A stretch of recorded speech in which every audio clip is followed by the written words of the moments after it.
Hello. Wait. Hello? Hello. Hello? Okay. Hello, hello. I was like, am I coming through? I hope so. I hope I'm coming through. Hello, Adamisk. Welcome in. You're coming through. Just I wasn't sure if I was coming through because the my layout isn't the best. Let's just say.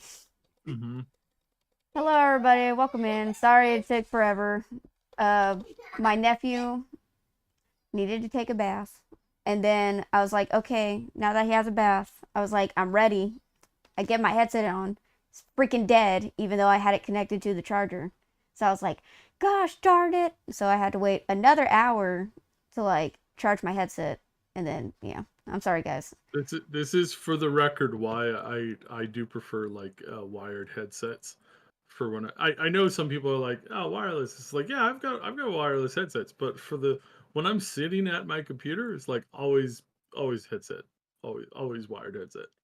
Yeah, everyone's kept telling me to get wired headset, but I was like, nah, it'll be fine. And then this stuff happens. But yeah, I didn't know this, and I thought it was pretty interesting to talk about. Apparently, Kick is gonna get banned in the U.S. And I thought that was pretty. I was like, I knew that weird stuff happens on Kick. I just didn't know it was gotten to the point where they're like, okay, we're banning this. This is getting too much. And hold on, let me see. Let me look at this article. Oh wait, this is a wiki page. What the heck? I thought this was an actual article.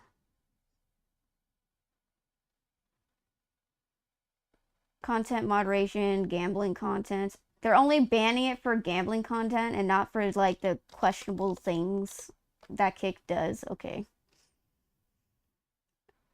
Not too many cable jungles on my desk already. Yeah, like I'm just looking at my PC setup and there's just like wires all over the place. Bubs.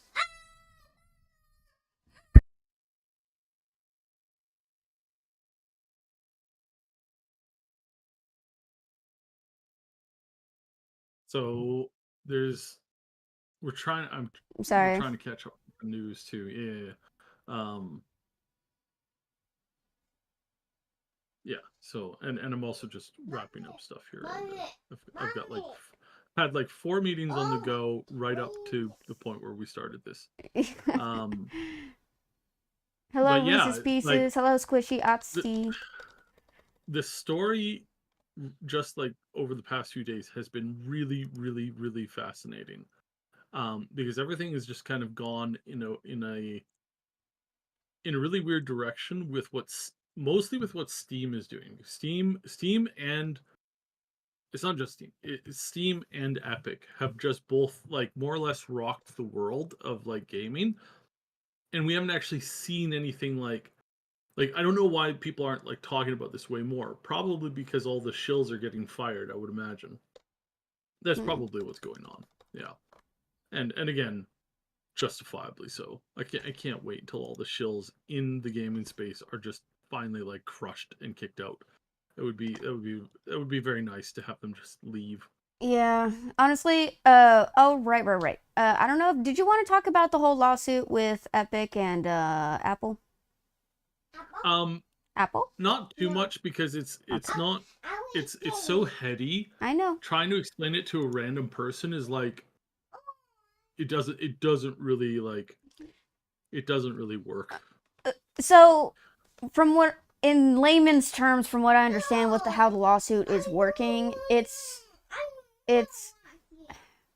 Apple doesn't like it that you can like is it now I forgot. I forgot which is which. Like is it that Epic doesn't like that Apple is trying to like get in on their money something about Yeah. money, all So right? It's just all about money. That's yes, all it's these always companies it's care always about. it's always about money. So basically, Apple was making an absolute killing in anything that was running off of their store. They were making a ridiculous amount. They charged fees to the developers, to the publishers. They took an enormous cut out of everything. And it wasn't just that they did that, it was that they actively went around and stopped anybody from trying to do allegedly trying to form up any kind of like competition. And Android's no saint either. I mean, Android, they broke a lot of laws to get Android essentially up and running, and they most certainly copied a lot of design elements literally right from Apple on essentially day one. But there are a lot of like design elements. I don't think you should be able to have the right to copyright design elements. It's like being able to copyright um it's like being able to copyright what's it called like gameplay mechanics. It's like, oh, you press this button and your vehicle goes faster. Oh, that's copyrighted. I am the only person who can own that now. Now, if you push a button and it makes your car go faster, I now have the right to shut you down. It's like that is a nightmare situation that we do I not mean, want to be in. yeah, I mean, was it the whole Palworld lawsuit that's going on right now Hmm. is actually Yeah, using that as a deterrent to Nintendo, using all these yeah, archaic and they're going. schematics for like Yeah, average gameplay. And then yes, which I am like really hoping, I feel like they were listening to gamers when they pulled this out, because I was like, because everyone has been talking about how like all these patents don't make any sense at all, and like and I'm hmm so and I really hope that the judge, you know sees how dumb this all is, because all these mechanics are used in other games. Like, it's not just a copyright issue. It's not like they took Pokemon and then they put it's the same logo instead, and they're like, "Oh no, it's not Pokemon. It's Pokemans." And then we have you play as Ash Ketchum, but it's not really Ash Ketchum. His name is John Doe. And then you have these Pokeballs, but they're not Pokeballs. They're pocket. I was gonna say pocket nuts. I was gonna say pocket nuts. It's pocket. It's pocket. It's pocket balls, not pokeballs. Like, they're different, guys. They're different. Do you know what I mean? Like, it's uh-huh. not. It's not like a total ripoff. Like, it definitely has its own identity. It's just I feel like, which is probably, I don't know, I'm probably gonna get flamed by some people saying that Power World has its own identity. I don't know, it feels like it has its own flair to it, so it's like definitely different from Pokemon, because Pokemon's more family friendly, obviously, and Power World is not. Power World is definitely not. But yeah, it's just, Nintendo's just, at least when it comes to Nintendo, I feel like we're kind of like getting on a different topic here, but for Nintendo, I think Nintendo's just butthurt because they didn't sell well with their new game as they were hoping to, and then this brand new studio comes out with a Pokemon similar kind of.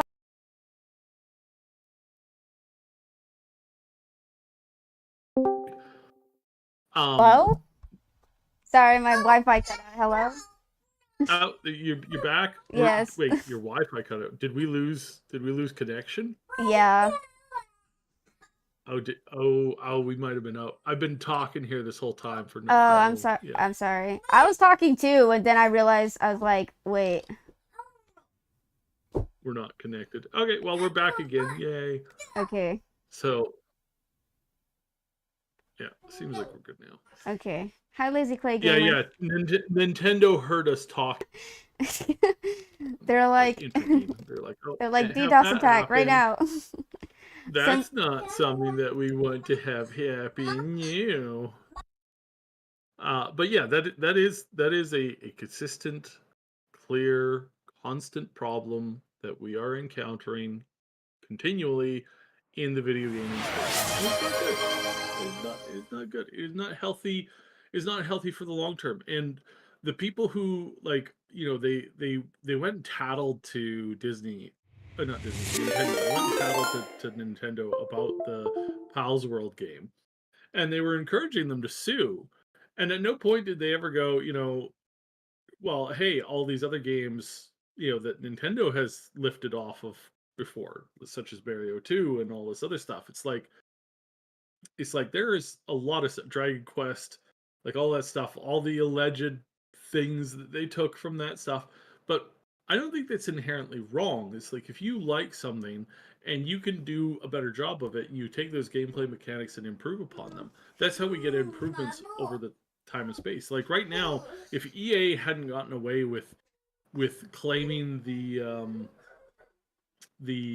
what is it called, the where the boss system like learns from you and like learns your tactics, and then like it remembers you, and then it sends new enemies who like talk about what you did to them and how angry they are about this, that, or the other thing. It's like, how many times have we seen that in new games? It's like almost none. So EA is sitting on this really cool game mechanic that they didn't really come up with that. That was some engineers and some like people like the Oh, the I head did of the get rated. company never Hello, sat down and everybody. said, Sorry, my chat cut out, and I heard the alarm that I got rated, but nothing was showing up on my chat. I was like, what's going on? Yeah, I did get rated. Hi, everybody. Welcome in. Sorry. ah, Hi. But, hi, bunnies.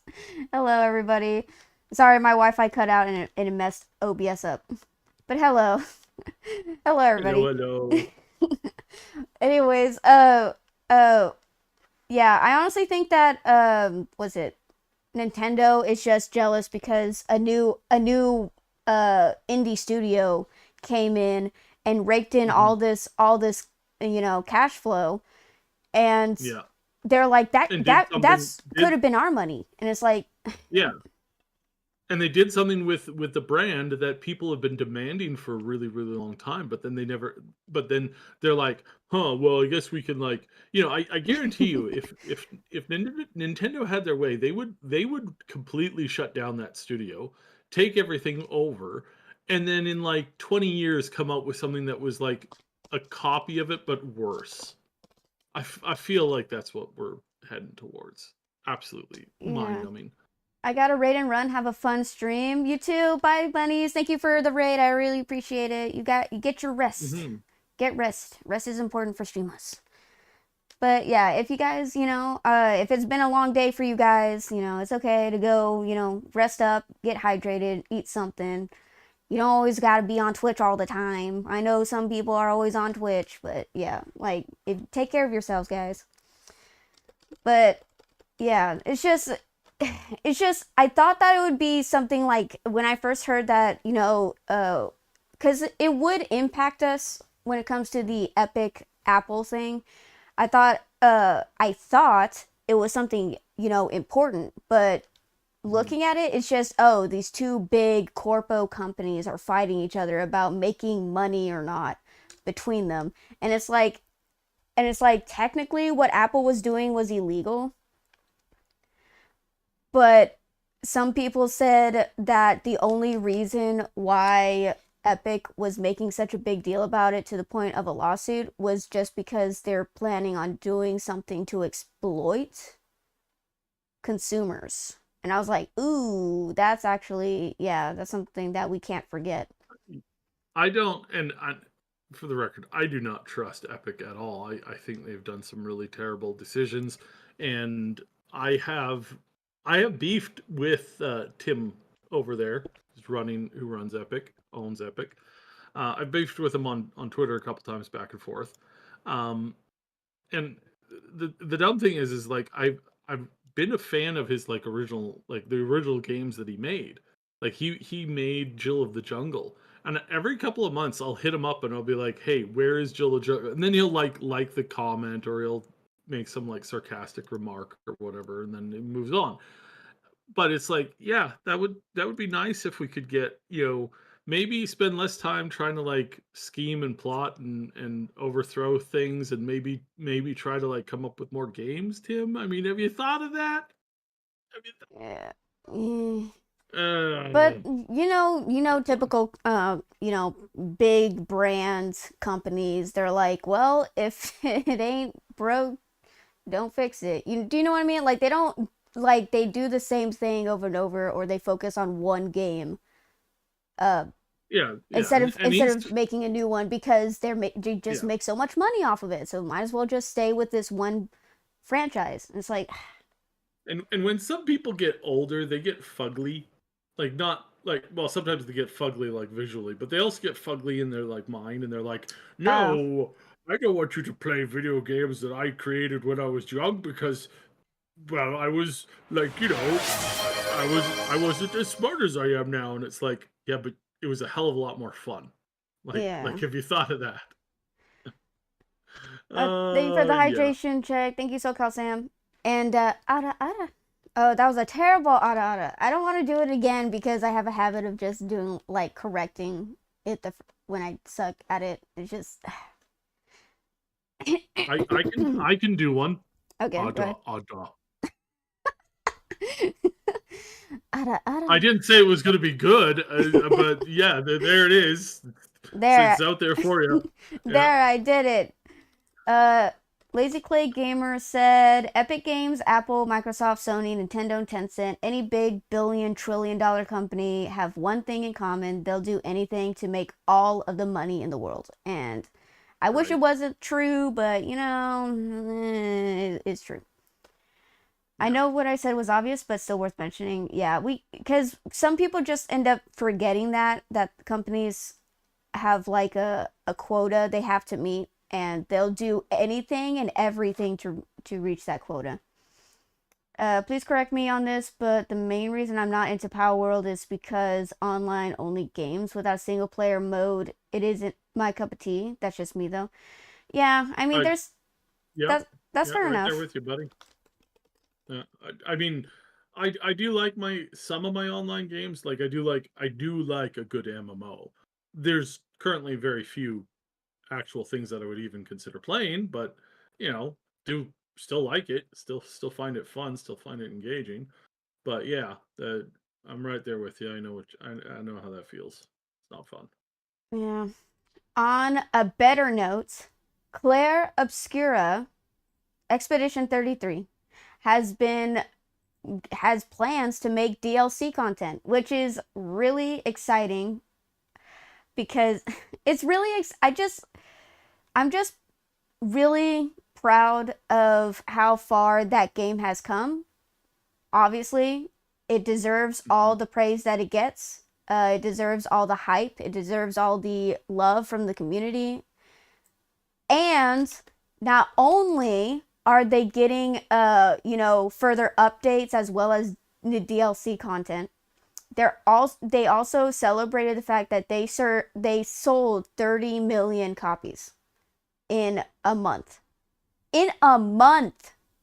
I think that might be even more than Baldur's Gate 3. That's insane. That Oh, I'm is, sorry. No, no, no. It's not exceptionally good. 33. I'm sorry. I misread it. It's not 33. It's 3.3 million. My bad. I'm sorry. I misread that. It's Yeah. 3.3. Sorry. I was looking at the graphic artwork that Yes, the they put. graphic artwork does kind of scream 33 million. But there's actually a little circle in there, but it kind of blends in with everything. But yeah, I looked at the post. It says 3.3 million copies. That's still insane. Within a month, 33 days. Within 33 days of release, they sold 3.3 million copies. That's still as good as when Baldur's Gate 3 was sold, like first came out. That's insane. And now they're getting further support for updates and future content. It makes me it just makes me giddy. I love that the indie scene is getting so much support lately. Like independent creators. I adore that, and it makes me happy. I'm glad to see that gaming isn't as there's still hope. There's always still hope, and I'm glad that independent creators have taken the reins and they're like, no, we're gonna make games because we love games and not because was it some man behind a desk said we need to focus on profit margins. No, I want to make art. I want to make stories. And that's what they did. They made art. They made stories that really resonated with people, and the game is so good. Like it's not even just the story, even though the story is amazing. Like even the gameplay is really good. It's so beautiful, and you can tell that they put so much effort into making this game. And all they had was 33 people on the team. That's insane. Heck, even Schedule 1 was made by one dude in one Australian dude in a basement. Like that, and that game's doing really well too. Like the indie scene is like really popping off, and I'm just like so happy to see it. It's really exciting to Yeah, see like all of the good indie games coming out and knowing that, hey, we're gonna have so much more of this stuff to come. Like this is yeah. great. This is a gaming renaissance, guys. This is a gaming renaissance. Like this is a new age, like a new era, like it's a new beginning for games, and I love that. And making history, guys. We're witnessing history before our eyes, and you love to see it, because I got really tired of seeing the same old industry, corporate, slop coming out every single time. Like it was the same thing over and over. There's just copies of the same thing. And it's like, where's something new? Where's something fresh? Like, don't get me wrong, there were some old guard, old brand named games that came out, and they did try new things, but they just deviated so far from the original customer base that it wasn't even like the same game anymore. And it's like, what is going on with the industry? But then you have actual artists, people who care about the product that they sell to the customers. They wanted to make something worthwhile for gamers. And look what happens. We can't keep rewarding like barely their effort. We need to stop supporting like AAA gaming studios. MVPs, right? We can't support MVPs. You mean the most valuable player? No, I mean it the way that, corporate means it, which is minimum viable product. Ugh. As in, oh, just, get it out there. Is this edible? Well, it's sort of edible. Like, I mean, it's like it meets the bare minimum requirements for being edible. Ha, that's good enough. Put it on the store shelves and make everybody pay through the nose for it. It's Ugh. like, ugh. Reminds me of like, frightening. you know what it reminds me of? It reminds me of this one thing called, I think it's called hardtack. It's like really concrete bread, but it was the only thing that the army could like eat. And they complained that it was so hard that they would literally crack their teeth trying to eat it. So they had to like marinate it in water or in some kind of like liquid in order to like soften it. And even then, sometimes they didn't even eat it straight up. They just they like crumbled it up, or they baked it into something like, so that they used it as a base for pie or some stuff like that. But it's like, that's what it feels like. It feels like they're like, guys, we have something great for you. Here's some hardtack. And it's like what? You said I was gonna get a 3-tier cake. They're like, well, it is kind of like 3-tier cake if you like stack it up a little bit and like put some dirt over it. And it looks kind of like cake when you do it like that. It's like, no, that sucks. That sucks. No one wants to experience hardtack. No one wants to experience that. It's not even good. It's not even good. Hardtack is like very bland. It's very minimal effort. It's very minimal effort making bread, and it's terrible. But that's what it feels like. It feels like that they're just pushing out very, very, very minimal effort games out, and they're expecting everyone to clap for them. Do you know what I mean? They're like, I don't know why, but I got this. I just saw Apple being like, guys, we put a button on our phone that lets you take pictures, and then everybody claps. That's what it feels like. Just Everybody's screaming their head off. Yeah, the So best game innovative. ever. Oh my god, so innovative. Guys, we now allow you to move the app across the screen of your phone so you can customize your phone. Everybody clapped. Oh my god, innovative. Even though Android did it like 20 years ago. Oh, innovative. Yeah, Imperium. I have Oh, I sorry. have noticed that. I have noticed some really stupid stuff with the iPhone. Yeah. Imperium protein powder from Uh, 40K recycled mass bare minimum nutrition requirements. God damn it. God, I love Warhammer. But anyways, yeah. I'm just really glad to see that Claire Obscura, Baldur's Gate 3, Schedule 1, Palworld, like all these games. Well, let's throw in Space Marines 2. Crud. I keep forgetting the name. The one with Eve, who's like really pretty. I keep forgetting the name of it because I wanted what Stellar Stellar Blade. Blade. Yeah, Stellar Blade, Helldivers 2. Yeah, looking Like forward to Stellar Blade. I feel like even like there's still like I don't know like double A companies are also making good games, not just indies. Like we should start supporting, actual good games. Like shocker, like yeah, because that's what gamers deserve. Gamers deserve to play good games. And yeah, all we've been getting was like slop, but yeah. I'm just glad that things are changing. That's all I'm saying. I'm just glad things are changing for the better.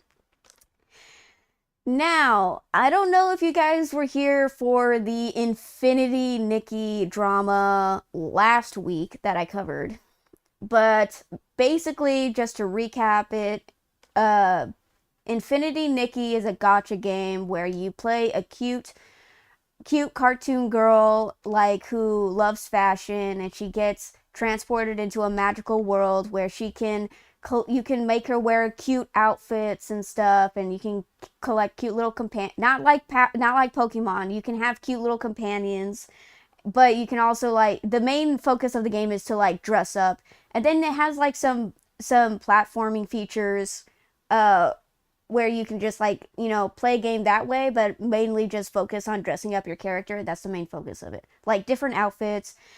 But like I said, it's a gotcha game, so you have to make pools for outfits and stuff. And then some of the monetization's kind of predatory. Surprise, surprise, it's kind of predatory. Oh yeah, the one. Some. So Some. okay, most of it's pretty predatory.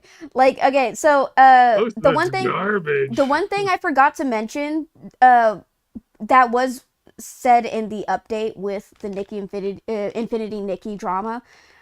So I forgot to mention. So when the game first launched, they said if they get like 300,000 concurrent players on the platform, that they were going to release like 300 full free polls for everyone who helps them, reach that goal.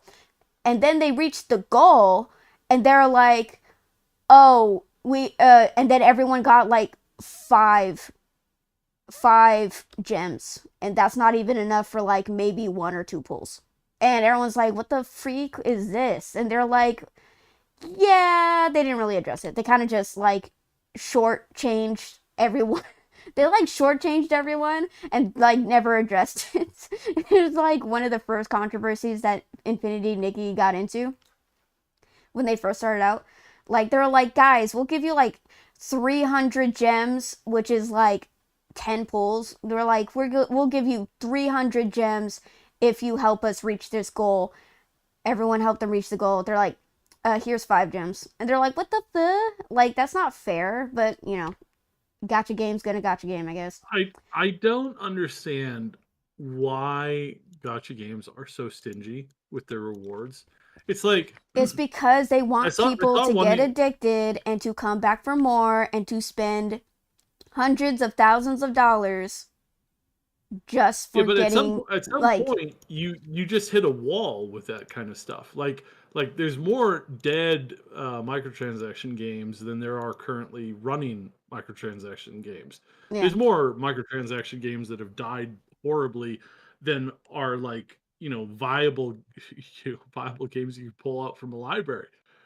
But like again, the question is like why? Like what kind of crazy person was like, oh yeah, no, this is the way to make money. It's like it's not though. And I mean, I've talked with some of the developers behind this. I've I've done consulting for some of these companies, and the first thing I'm like is like, stop being stingy, stop being stingy. And they're like, well, how are we going to make money? It's like, you're going to make money by pulling more people into the game, because more people who hear about the game and hear about how you're not stingy and how you're not like, you're not trying to pull the rug out from under people. It's like, how many people you think are going to stick around with your game once they realize that you're just full of garbage and that you have absolutely no intention of actually running this game. You're going to run it into the ground as quickly as you can. You're going to try and make as much money. You're going to pull constantly. It's like, do you think you're going to have more fans that are going to like stick around, or would you rather have the game that's got like 1 million fans and like 10% of those people like spend money on the game? It's like, which of those two things do you want?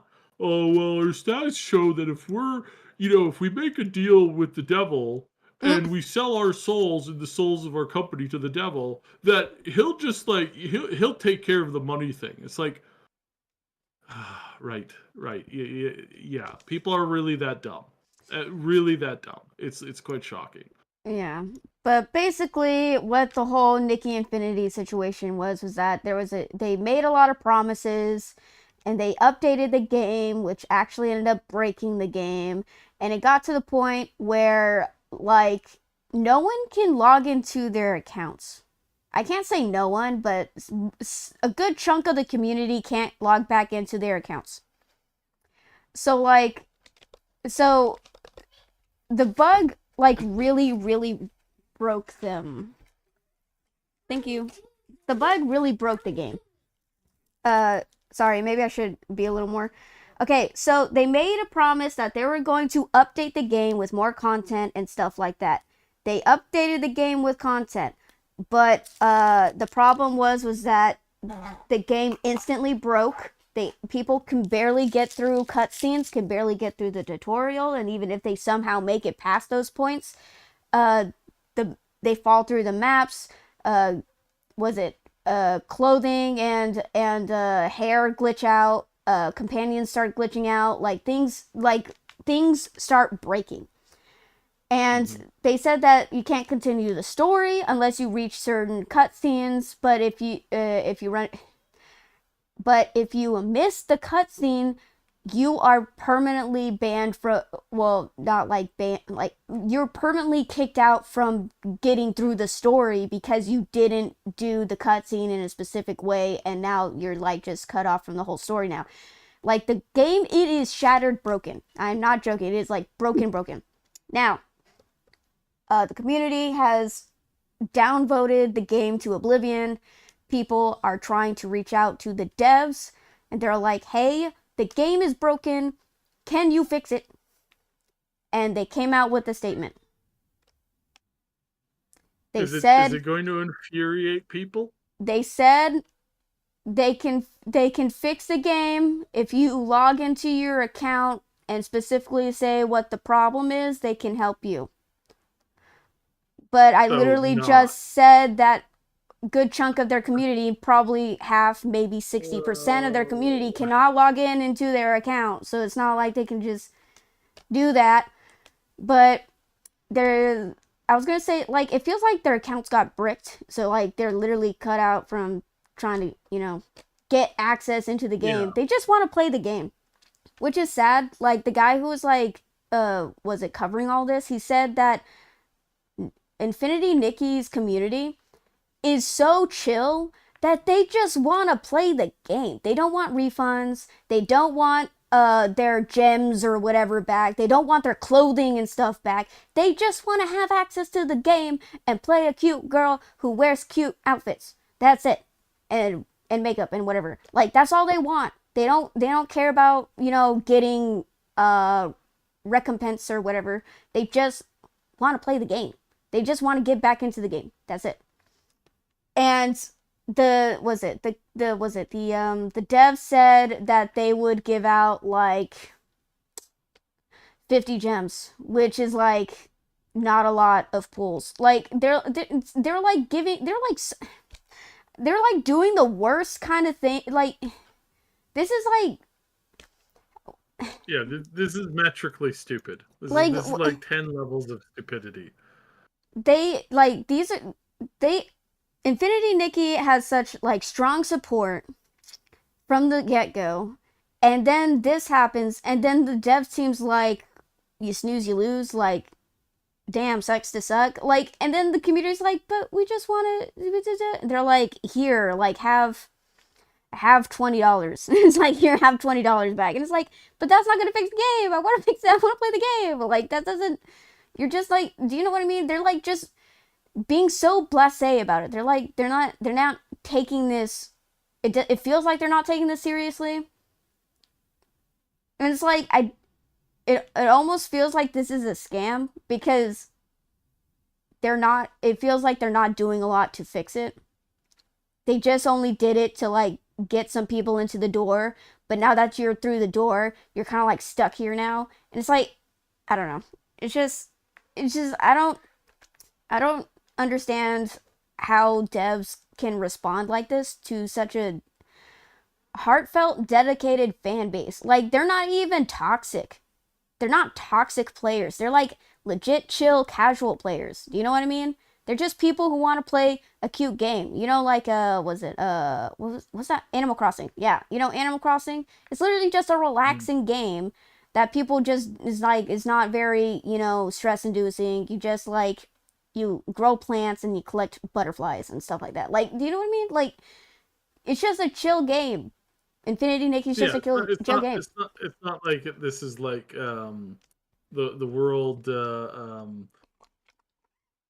mythic competition in World of Warcraft. It's like, you know, where people are so toxic.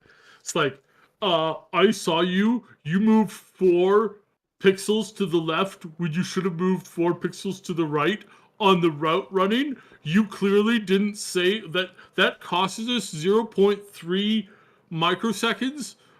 Are you stupid? Like, I'm gonna trash you and flame you and make sure that you never play this game ever again. You're garbage. It's like, yeah, there are those people. Yeah, There are those people. yeah, it's I don't understand how it got to this point, basically, but I think they said that they might end up doing a new update where it should fix the bugs, but I don't know, like the way that the devs have been responding to the backlash and to the whole thing, I don't know. We'll see.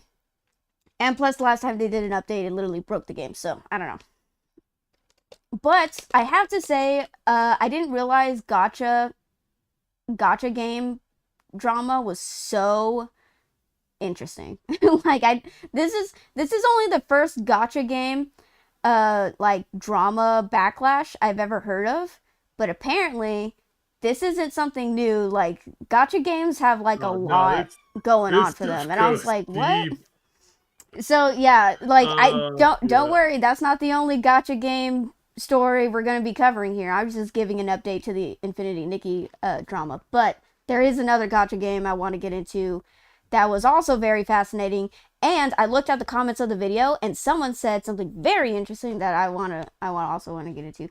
But yeah, moving on, apparently 70% of games that require internet get destroyed. And then someone said they, you know, over 700 games examined, publishers save less than 4%. That's insane. Yeah. It's sad. It really yeah, is. it brings up the topic of, what is it? Archiving games, and like how important it is, like that some, like, I don't know, some games should survive. Do I think that that Hitler dating sim game should be, you know, saved into history? Probably not, but there is like actual good games out there that are in danger of being deleted forever, which shouldn't even be a possibility, but it is in this digital era, which really is disgusting to me. It's like absolutely disgusting. The one thing I hate is destroying history. That shit pisses me off. Like, history is so important, and was it there was an incident a long time ago where well, I can't say a long time ago, geez, I just feel old, but a couple years ago there was an incident where certain people were destroying historical uh were they monuments? Okay, so like it was Yeah, Egyptian. this happens all It the was time. it was This like is Egyptian pyramids and stuff. Like they were getting yeah. ransacked and destroyed, and that made me so livid because I was like, that is The walls of history. Babylon got destroyed in by a certain terrorist organization, and it was like it was one of the saddest things ever. It's like We could have learned it's so much for that. destroyed. You don't understand, like, you don't understand how precious history is, like older monuments and stuff like that.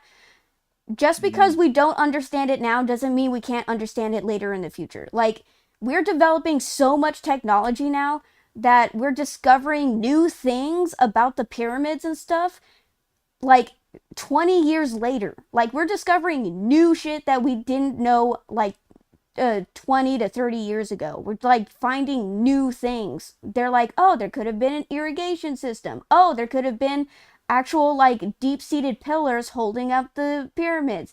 I don't know if that's true. They recently did like a was it a drone thermal scan? No, I can't it's remember. a satellite scan, and a lot of Yeah, people. I don't know if Let that's me just true. let me The flex. I want to flex on this for just a quick second because a lot of people they don't understand. They're like, "Oh, this is a scan. It only goes a few inches into the ground." It's like, yes, that's what the scanner does. That's not what they're scanning. What they're scanning is they're scanning micro vibrations that do go down into the earth by a kilometer or two because they use this technology to find lakes of oil underground all the time. This is super, super, super basic science. Now, the way that they're using it hasn't ever been like super stress tested as of late, but there is evidence for it because they scanned existing structures that we do know about, things that are actually like, that are actually in the ground, that they know exactly where it is because it's been, built in the last like 20, 30 years. And those came back with accurate measurements and accurate depictions of those underground facilities. So that's what's going on. Is they're not using the radar scan to scan like they normally would. They're using it in a different way that people are assuming incorrectly. They're going, oh well, that like this doesn't make sense. Why would you do this? It's like that doesn't make no. They're doing something completely different here. This is not the same, not the same technology. It's close, but it's not quite the same. So yeah, it's super cool. And again, there's a whole bunch of naysayers shaking their heads, going, "This doesn't match my idea of what technology should be. So I'm gonna say no. This is not acceptable." yeah. And it's just like, oh, okay. All I'm saying is Smart. that we're learning new things about like history thousands of years old today. So it's like this shouldn't be a thing where history should be erased, like, which I kind of feel like this was a little bit off topic now that I think about it. But like Oh yeah. Oh what yeah. I'm It was saying is definitely like off topic, but it's good. what I'm I trying love this kind of stuff. what I'm saying is that history is important, okay? That's what I'm trying to say. And games are important to history. Like some of the did you hear about how Tetris got into the US? That shit was Yeah. crazy. That was crazy. And that's a part of the gaming history, bro. It was literally a game that was deep in Soviet Union territory, like at the height of the like Soviet Union reign. And the guy who discovered this game wanted to bring it over to the US, but he had to go and sneak it through the height of like security people who were like are not part of the Soviet Union were like not okay. Like it was really bad. And he had to smuggle a game out in order to like release it into the world, pretty much. And that shit was crazy. That was crazy. Thank you, Nox, for the hydrated check. I appreciate it. But like that stuff's important. That was world changing. That changed everything. And now look at the gaming industry that we have right now. I mean, right now it kind of sucks, but look what it started, him doing that. Like, people were like, oh, games, computer games, we can play games. Like, and then people started developing their own games. And then it just bloomed into, like, something new. Do you know what I mean? Oh my, water's important. Also, pee pee poo poo. Thank you, Nox. Very important. Pee pee poo poo. Anyways, but, like, it changes the course of history. These games are important. You know, Assassin's Creed. Which one took place in France? Was it Brotherhood? I don't know. I can't remember. I never played those. So, unfortunately, the Notre Dame was burned down. That is one of the most oldest buildings, I believe, since the it was an old church, right? It was a very, very old church. But the reason why the Notre Dame was such an important monument was because of how much detail was put into almost every crevice of the building. There were gargoyles, there were like little itty bitty details that you wouldn't know unless you were like standing right on the edge of the roof and you actually like looked at it. You would see all these minuscule details etched into the lines of the roof, into every crack of the church. It was nothing but pure art. And unfortunately, some a-hole burned it down. And everyone was devastated. Of course, I was devastated when that happened. I was like, no way that freaking happened.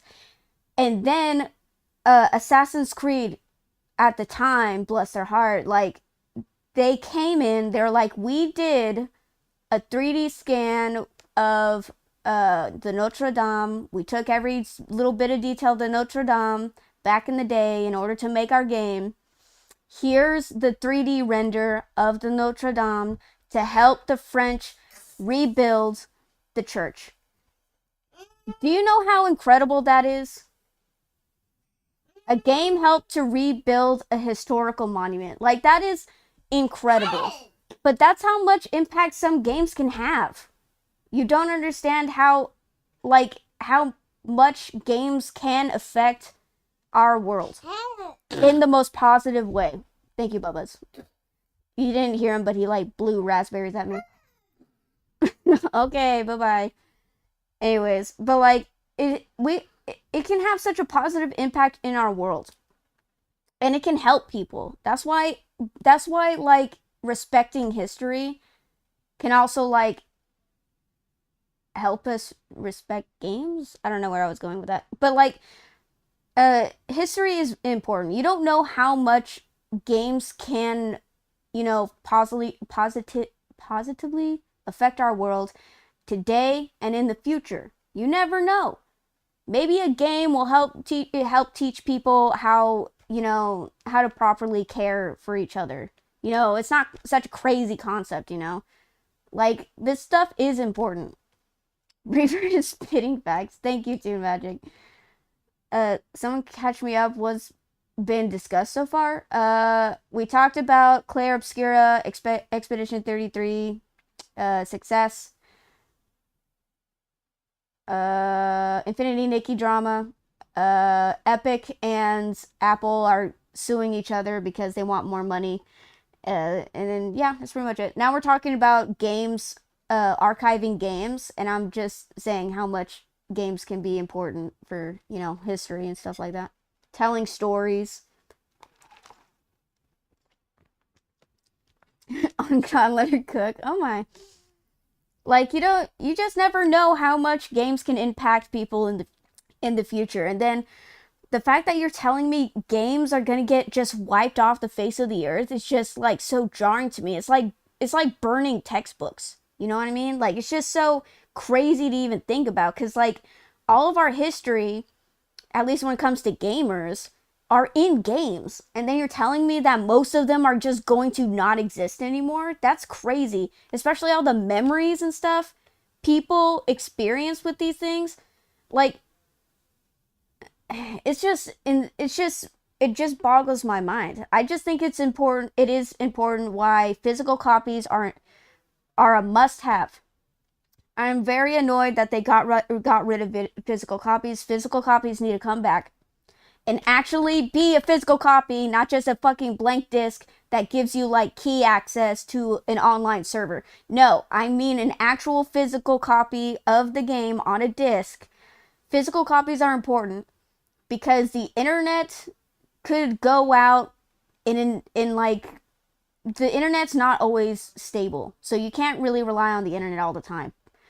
That's why I think I having have I have so many stories of this. I have so many stories of this, most of which I can't tell, unfortunately. But yes, this is a serious, serious problem. It is such a huge, massive problem. And we, as a society, have no clue how much in danger we are. It's like that oh, that sorry, Simpsons meme. Lazy Yeah, Clay Gamer. I'm in danger. Yeah, It's like, yes, yes, we are. Lazy You have Clay no idea how bad this is. Lazy Clay Gamer said, "If buying isn't owning, then pirating isn't stealing." Yeah, it's just it's gotten to the point where it's like we don't. It's just a lot of topics on top of each other about like owning Mhm. games, physical copies, archiving history.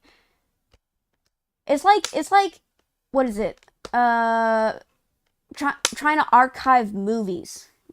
Movies have history. They're entertainment, but they have history behind them. They had productions. They had people who made memories making that, and then people who made memories watching the content. Like,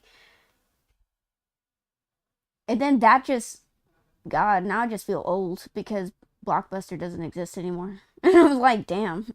Wait, was it Blockbuster? That was the movies. It was Blockbuster, right? I'm not mixing it up with that other. Oh, Best Yes, Buy. yes, it was Okay, because sometimes I Blockbuster. get Yes. Blockbuster and Best Buy mixed up because they start with BB. But anyways, yeah, Blockbuster was like a family night thing, and then now that's not even a thing anymore. God. But yeah, it's just crazy how times change. But I think we need the physical copies and physical discs are important, especially when you never know what will happen in the future. And having physical copies is important. Having technology that supports physical copies is important. And yeah, I'm really a firm believer behind archiving games. I'm a firm believer of archiving media because there's a lot of things that we don't no longer have access to that tells a lot of deep personal stories that shouldn't be erased. And yeah, this stuff's important. Sorry for getting a little deep there, but yeah, it's just a very important topic to me. I think all history is important, every single one. When I find out that like was it an old ancient civilization was their history was destroyed, it pisses me off because we could have learned something Mhm. from them. We could have learned a lot, and yeah, it just rankles me. Yeah, join the club. I am when I look at Library of Alexandria, I genuinely get annoyed. Oh no, Like I heard whenever about that. whenever I think of Oh, that, I just get so angry, and I'm just like, we have no idea how much stuff was lost there. making copies is important. Making physical copies is important. Copy. everything. Copy everything, make physical copies, because you never know when something like that happens, you know? Like, that's why this stuff is important. That's why this stuff is important. Like archiving everything, because yeah, you don't know if someone finds something and it helps them discover something new. You never know. Like, it could change things. You for the better even. Like, you never know. That's why I just, everyone's so, I wouldn't say everyone, but some people are just so like, they're like, "Oh, this doesn't matter." Like, of course this matters. This is important. Like, you never know. But yeah. Moving on. So, Borderlands 4 released gameplay footage trailer. I think Randy Pitchford, the same guy who was like, "You guys can figure out how to pay $80 for a game." Randy Pitchford said he was playing the game, allegedly. And I think maybe he was playing the game because the NPCs did not react at all to him, like at all. And that's pretty sad. It goes to show how much he doesn't play video games. They're programmed not to shoot back at him. Dude, I saw that. I was like watching the gameplay. Obviously, I was watching it like a hawk because I was like, because you know how they like to hide things sometimes. So I was like watching, taking every detail in, and then I just noticed that the NPCs didn't even shoot like at all. Like, they just stood there, and he just like hopped around them and then started shooting them like we wouldn't notice that they weren't reacting at all. And don't get me wrong, it wasn't all the NPCs. The only NPCs that were moving and doing some shooting and stuff were the animal creatures on the planet, and that was it. When it came to the enemy soldiers, they did not move.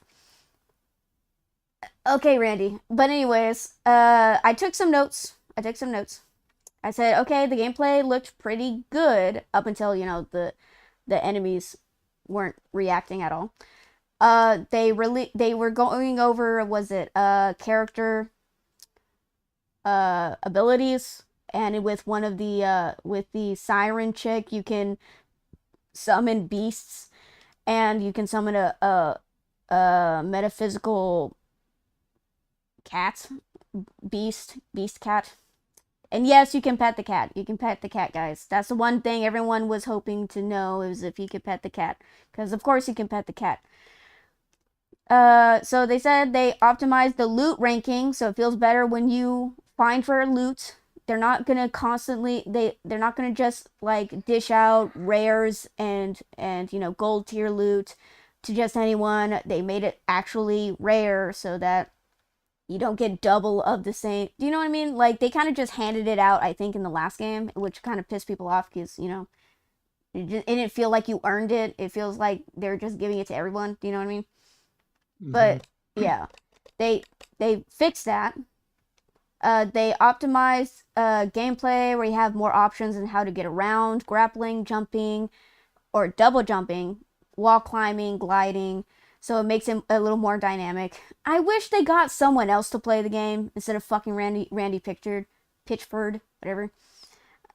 Cause like, I feel like they would show that more. They'd be more dynamic in the movement and stuff. And like, why didn't they just get someone like a professional gamer to play this? Like, I don't understand why they had Randy Pitchford do it, but I wish. Randy is one of the most self-absorbed people you will ever meet. Definitely would have been more interesting to watch a professional gamer play this, especially on hard mode. Ooh, that would have been interesting to see.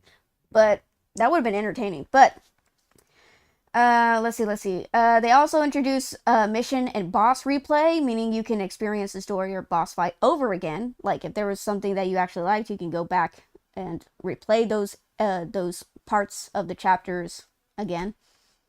Yeah, the boss fight. Okay, the boss fight they showed would have been interesting if they hadn't obviously handicapped the AI of the NPC. And the boss gameplay looked like the MC was obviously dying, but they cut that out. Like, I noticed that the main character, I didn't know it was Randy until he said that it was him, controlling it, but it was obvious that the boss was hitting the main character a lot. Like it was just like bam bam bam bam bam back to back like damage taking, and I was like, ooh, that person's gonna die. And like right when I was like, ooh, they're gonna die, they fucking just fade to black, and then they fade back in. Like they just fade to black and fade back in. I was like, no one's gonna mention that they cut that part out and that he was gonna die. But anyways, uh, that I wish they could have actually had like someone who knew how to play games to play that part, because that could have been a really cool thing they showcased, but they didn't do that, and it looked kind of meh because they, like I said, they handicapped the AI, so it didn't react as much as you were hoping it would. Like didn't show, it wasn't that exciting because it's not fun to watch someone shoot at mannequins, you know what I mean? Uh, but yeah, the game looked good, and it seems like you'll meet different characters, and obviously you get to play different characters. But yeah, I don't know. I don't want to rag on games all the time. I want to give it the benefit of the chance, but they just don't surprise me when they fail. And I'm slightly a little disappointed, but it's also like I'm not surprised because they have a tendency to do that. They have a tendency to overhype their own game.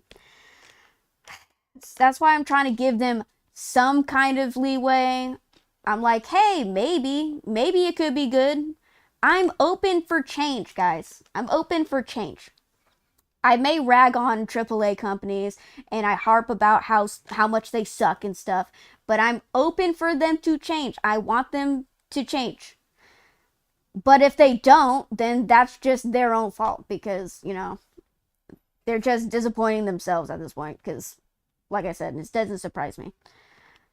I'm hoping it will be good. Does that mean it will be good? I don't know. We'll have to see. Someone was actually kind of criticizing me about like me being like very slightly optimistic or being kind of neutral about these corpo companies, and I was like, look, I want games for people to enjoy, and if people don't enjoy it, they don't like it and they're not going to buy it, and that's going to be on the company, not on us players. All right.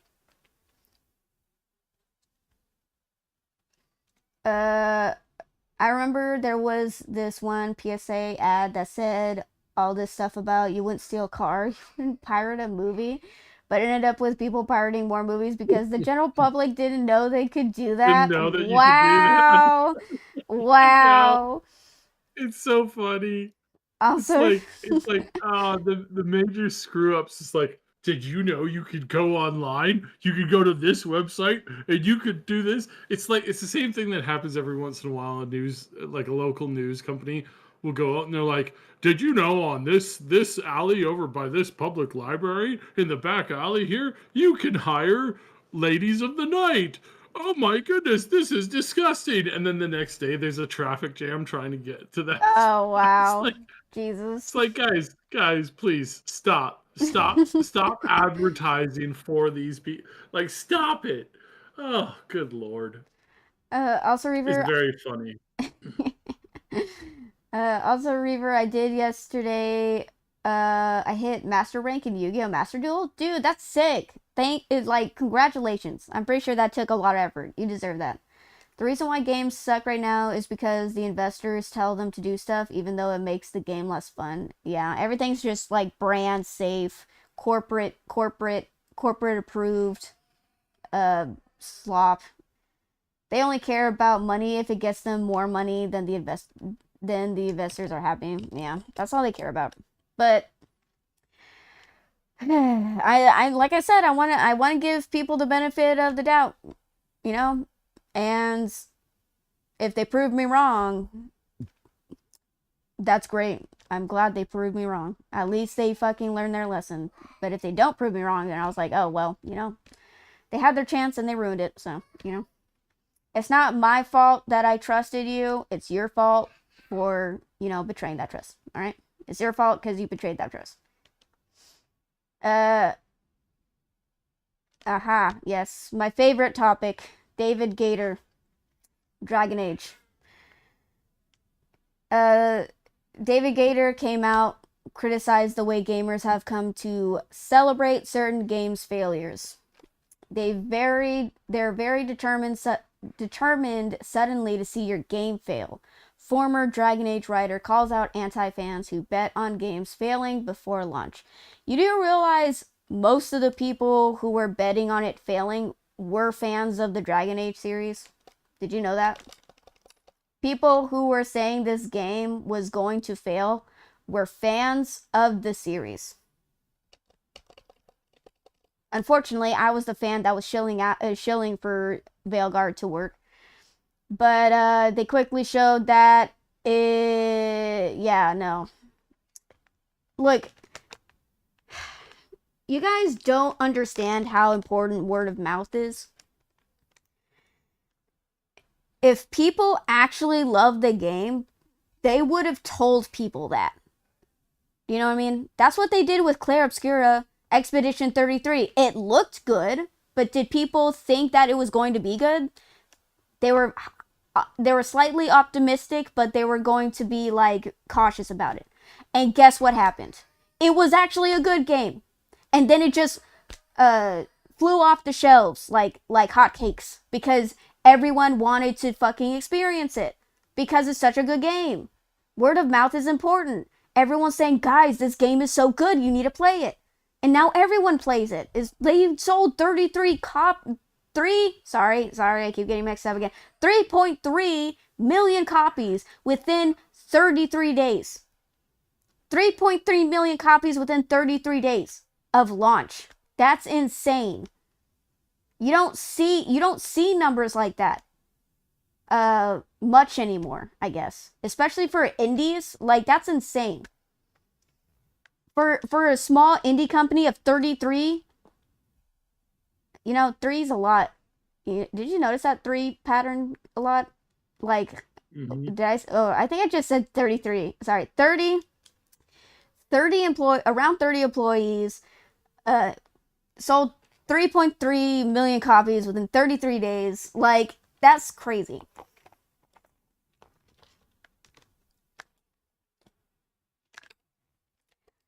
And then they're like, oh, the reason why the game failed was because bigots and stuff. The reason why Veilgard failed was because everyone was hoping it would fail.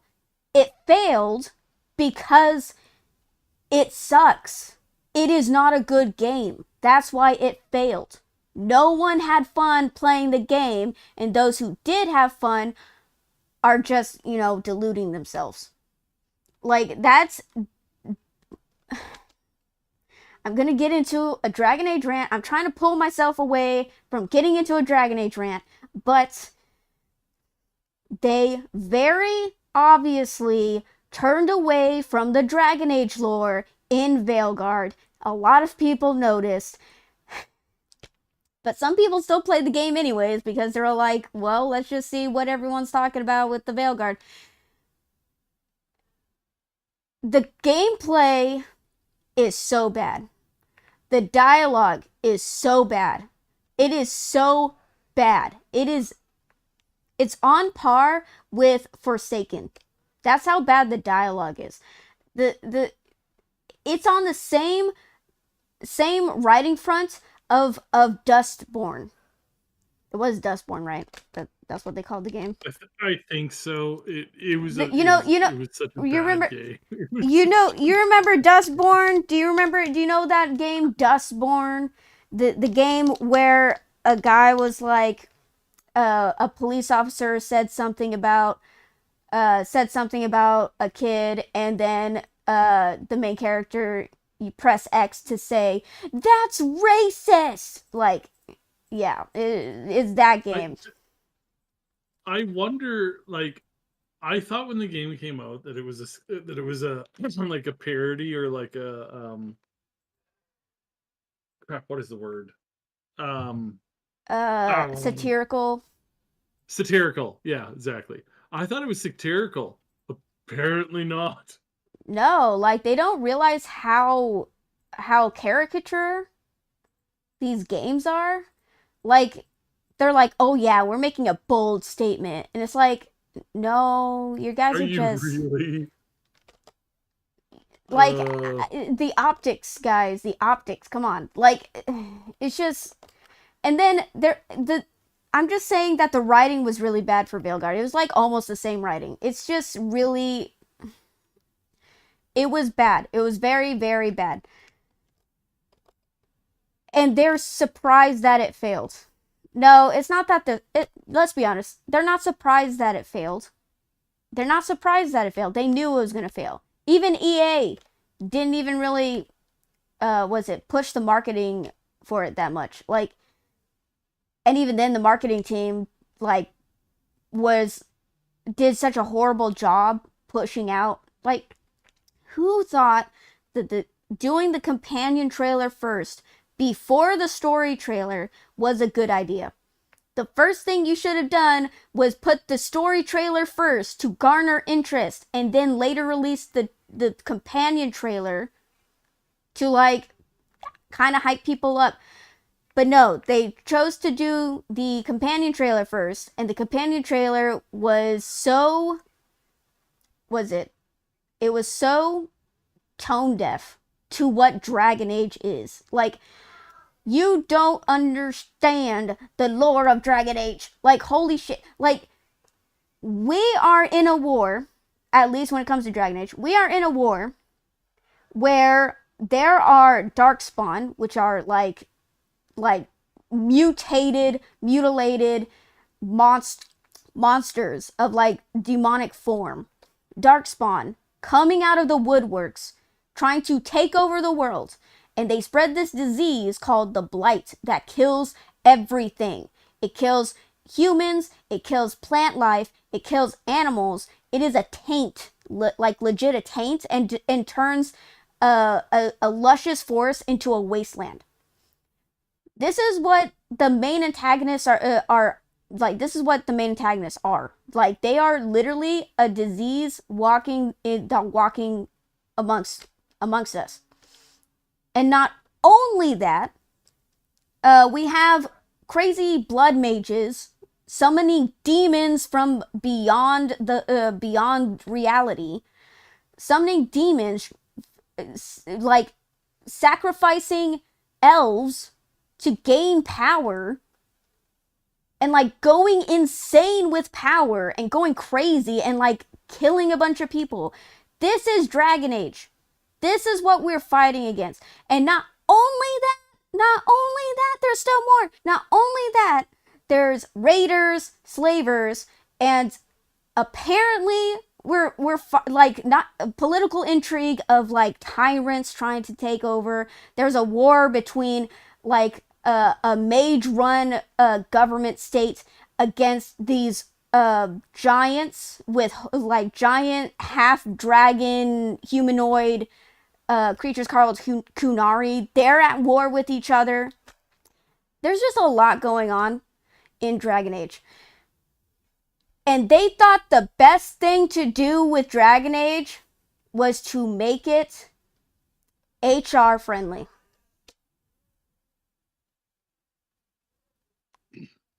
They made it boardroom friendly. Because they thought Who does that? they would get the optimum level. Like they truly believed that they would get the optimum level of users and players by catering to what they thought was the safe space message for all people. And do you know what else? Do you know, on top of all this stuff going on, do you know what else is going on?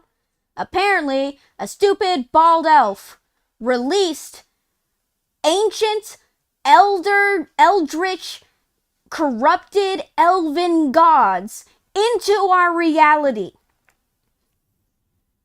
But no. Well, I mean, But no. who? Let's talk about Who? our feelings. Let's talk about Hold, our hold, feelings. I don't like the fact that you keep bringing up that I'm a necromancer.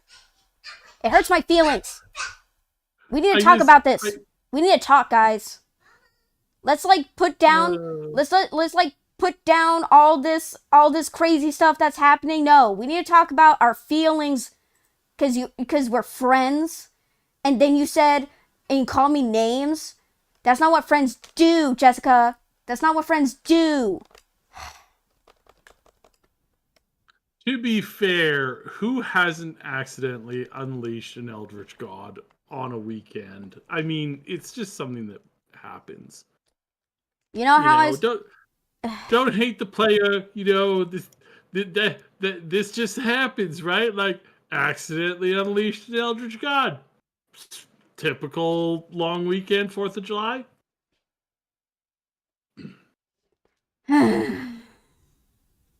They killed my franchise, Saib. They killed. I've been playing that stupid franchise since its founding. I knew half the team that worked on the first game. It's horrific. It really is horrific, and it's worse than you know. Like the amount of potential, the amount of everything that they had going for it, the amount of stuff that they could have done, just absolutely disgustingly, just like threw it all away. Now, if you guys can garner from the name Dragon Age, this takes place in a medieval fantasy setting. And yet they had so much modernisms in the game that it just took you so much out of the game.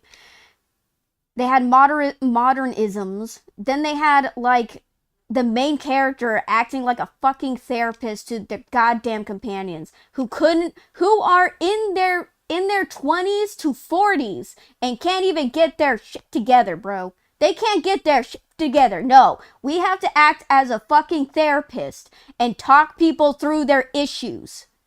And I'm not talking about having like a one-on-one intimate conversation with people. No, we have to have group therapy. We are acting as the actual therapist, dude. We're like, now it's your turn to speak. How did that make you feel, Marcus? Oh, see? Now, what did we learn, Tosh? What did we learn, Tosh? Not to be racist, Tosh. It's like, what the fuck is this? This, like, you know, when I'm playing Warhammer 40k Rogue Trader, like, I have a dark elf companion who's trying to convince me to, like, sell my soul to, a dark horror god that like believes in Mordor and like in like crazy shit. Wait. And he's trying to convince me. She's not worshiping Slanesh? What? He's trying to convince me. He's trying to convince me to join him. You know? And I'm like, nah, that's not for me. But he's like, okay, if you ever change your mind. And I'm like, nah, it's not for me. And he's like, okay, but you know, Slanesh is great. It's like, no, nah, maybe, nah. He's like, I almost got you. Like, like, it's just like, I feel like those conversations have way more substance than whatever the fuck was going on in Veilgard. There's this chick in the same game. There's this chick named Argenta. She's a sister of battle, and she's like pretty much a holy nun. And she talks about how she got into becoming a battle sister. And I was like, wow, that sounds like, you know, that's like her experience sounds really inspiring, you know, about how she was an orphan, but like a battle sister saved her, and she decided to give her life to the God Emperor and to, like, you know, praise him and spread his message across the galaxy and stuff, and to help people as she was saved, you know. And I was like, damn, that's really inspiring. Will that turn me into a battle sister? Probably not. But, you know, like, her perspective is very, you know, in my opinion, it feels very wholesome, you know, especially in a in a world where bad things happen all the time, like every single moment of every single day. So it's like, yeah, it's just you see different perspectives and you can understand where they're coming from. Not in Veilgard though. Like the dialogue was so fucking like I feel like I'm going to be harping on this forever because I have such a issue with how badly Veilgard failed in this regard of like cuz Dragon Age used to be heralded as like the #1 RPG gaming studio with good enriching storytelling.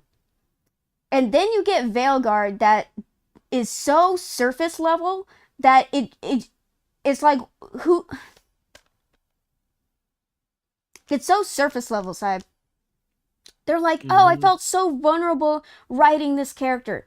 No, you didn't. This was all surface level. This is all optics. It wasn't even good storytelling. It's not good storytelling. Like, you're telling me how I'm supposed to feel instead of actually making me feel that. Do you know what I mean?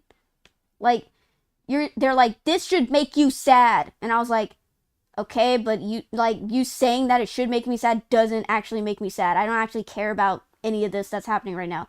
Can we actually get back to killing that eldritch horror elven god that Solus released? Can we get back to that? I'd rather be doing that than sitting in this stupid help group talking circle and talking about my feelings. I don't want to do that. Let's just go and get things done. Like, the actual important things than what, like, oh my god. Anyways, Veilgard failing was on the devs' fault. It was the devs' fault. Mostly, it was also EA's fault. But, yeah, I think it was a hand-in-hand effort of devs and EA. Mostly probably EA because later on it was revealed that EA favored Mass Effect over Dragon Age. And, yeah, but it's just, I'm mad that EA killed my favorite franchise. I hate that some of the Dragon Age devs are coming out and saying it's the gamer's fault when we all know whose fault it really is. It's fucking EA. It's the AAA industry. It was some of those devs too. Like the devs coming out and complaining and bitching and whining. Those devs never ever cared about making a good product, like listening to gamers. The good But it was devs also EA who put them in charge of this project in the first place. Yeah, and EA fired all of the lead director that helped build the original, like the first couple of games. Number 2 had some issues, but it like overall it wasn't. Number 2, hey, I love Dragon Age 2. All right, it's still the story still holds up today, even with its shortcomings. It is still a good, well-written story because it still has the same talent behind it. It spanks any of the slop that we get these days, like all the Forsaken, the Veilgard, the I can't even Avowed. Like it just number 2 was leagues over all of those other games. Yes, I would have preferred them to keep the traditional turn-based art, like they didn't have to do the actiony thingy, like have that, like that wasn't what people liked about the games. That wasn't what brought people in. They could have done it a different way and it would have been 1,000 times better. Yeah. The problem is that a lot of these devs, they used to go to California for the big like game showcases. Oh. And they would sit around and they would talk to these like hyper snooty, ultra rich, elite, like, people who were allowed to get into the convention. And they'd be like, wow, I talked to 10 people at the convention.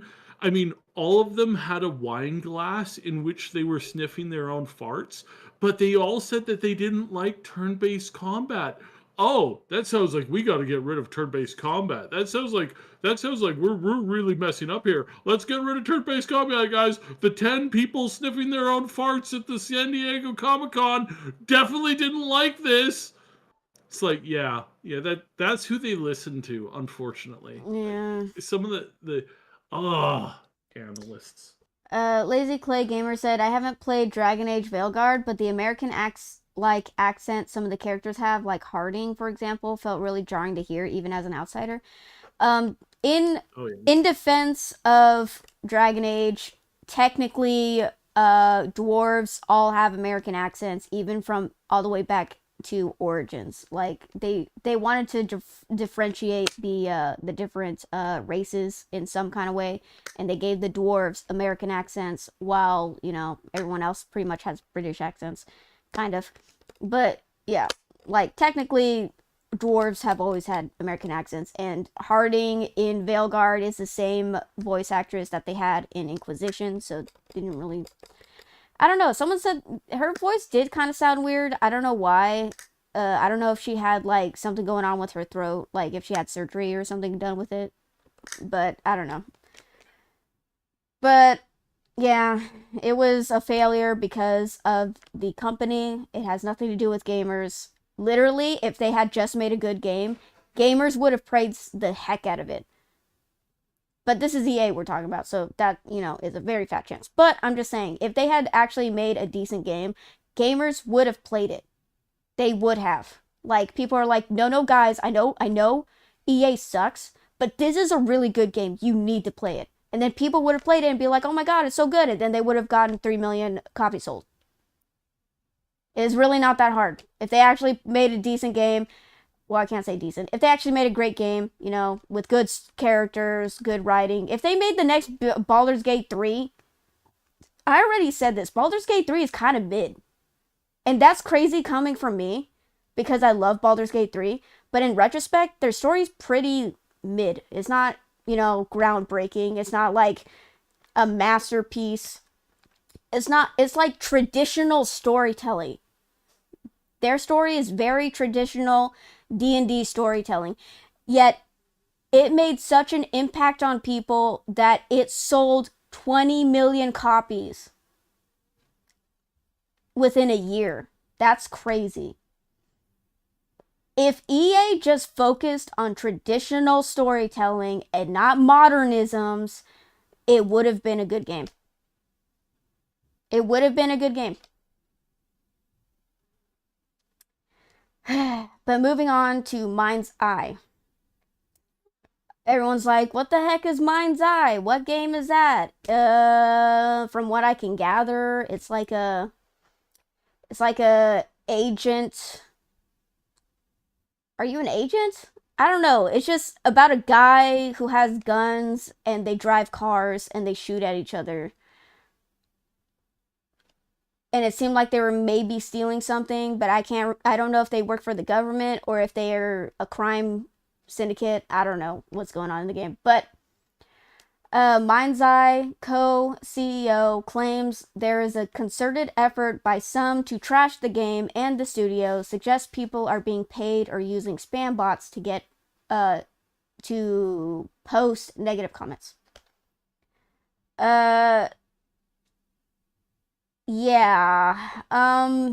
So people said that they played the game and they could only do like one mission, but the game didn't allow them to go to certain areas. And people were complaining that the demo is broken, and it's so broken they couldn't get through one interaction in the game without it breaking because of so many bugs. So they had to go into God mode in order to get through the game, because that's how bugged it is.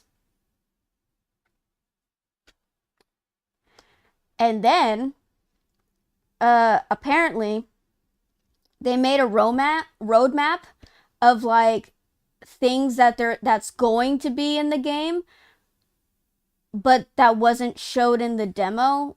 But it's like a roadmap. So it's like, we're gonna put this in the game. We're gonna put like racing in the game, and then we're gonna have like heists in the game, and then we're gonna have like, and it just gives this feeling that it's not actually finished it's not as finished as they're making it seem, because it feels like they're like, soon we're gonna put racing in the game, and then we're gonna add heists in the game where you can co-op with other people, and then we're gonna also have like a base building so that like you can own your own base, and then you can like put all your like gear and stuff in it, and then like, do you know what I mean? Like, it's like they're slowly gonna actually put stuff into the game, but it's like the game's not even out yet. You only have a demo, and even that demo is like broken to all shit, and it's like what? It's like. Mama. And then you're wondering why people are like making negative comments about your game. I need this. Okay. Bye-bye. Okay, bye-bye. Literally, my nephew came in and stole my stuff. But oh, hi, Agnacarb, welcome in. It's like, are you surprised that people are leaving negative comments about your game? What topic are we on right now? We're talking about MindsEye. I don't know if you've seen any of the trailers for it, but it's a third-person shooting game. You play a dude who shoots guns, and something about racing cars and stuff, and maybe you're stealing something from someone else, and you get in trouble. I don't know, but apparently the co-CEO is claiming that like it's the main focus of the thumbnail of what I had for the podcast. Like, MindsEye co-CEO claims that there is a concerted effort by some to trash the game and like spamming bots to post negative comments. And it's like, the game's so fucking broken. Like, what we have available is so broken that creators or people who know how to like play games, they went into God mode to circumvent most of the bugs that are in the fucking demo. Like, your demo's broken, bro. Your demo is broken. What do you mean? Like, if your demo's broken, what does that mean about your game?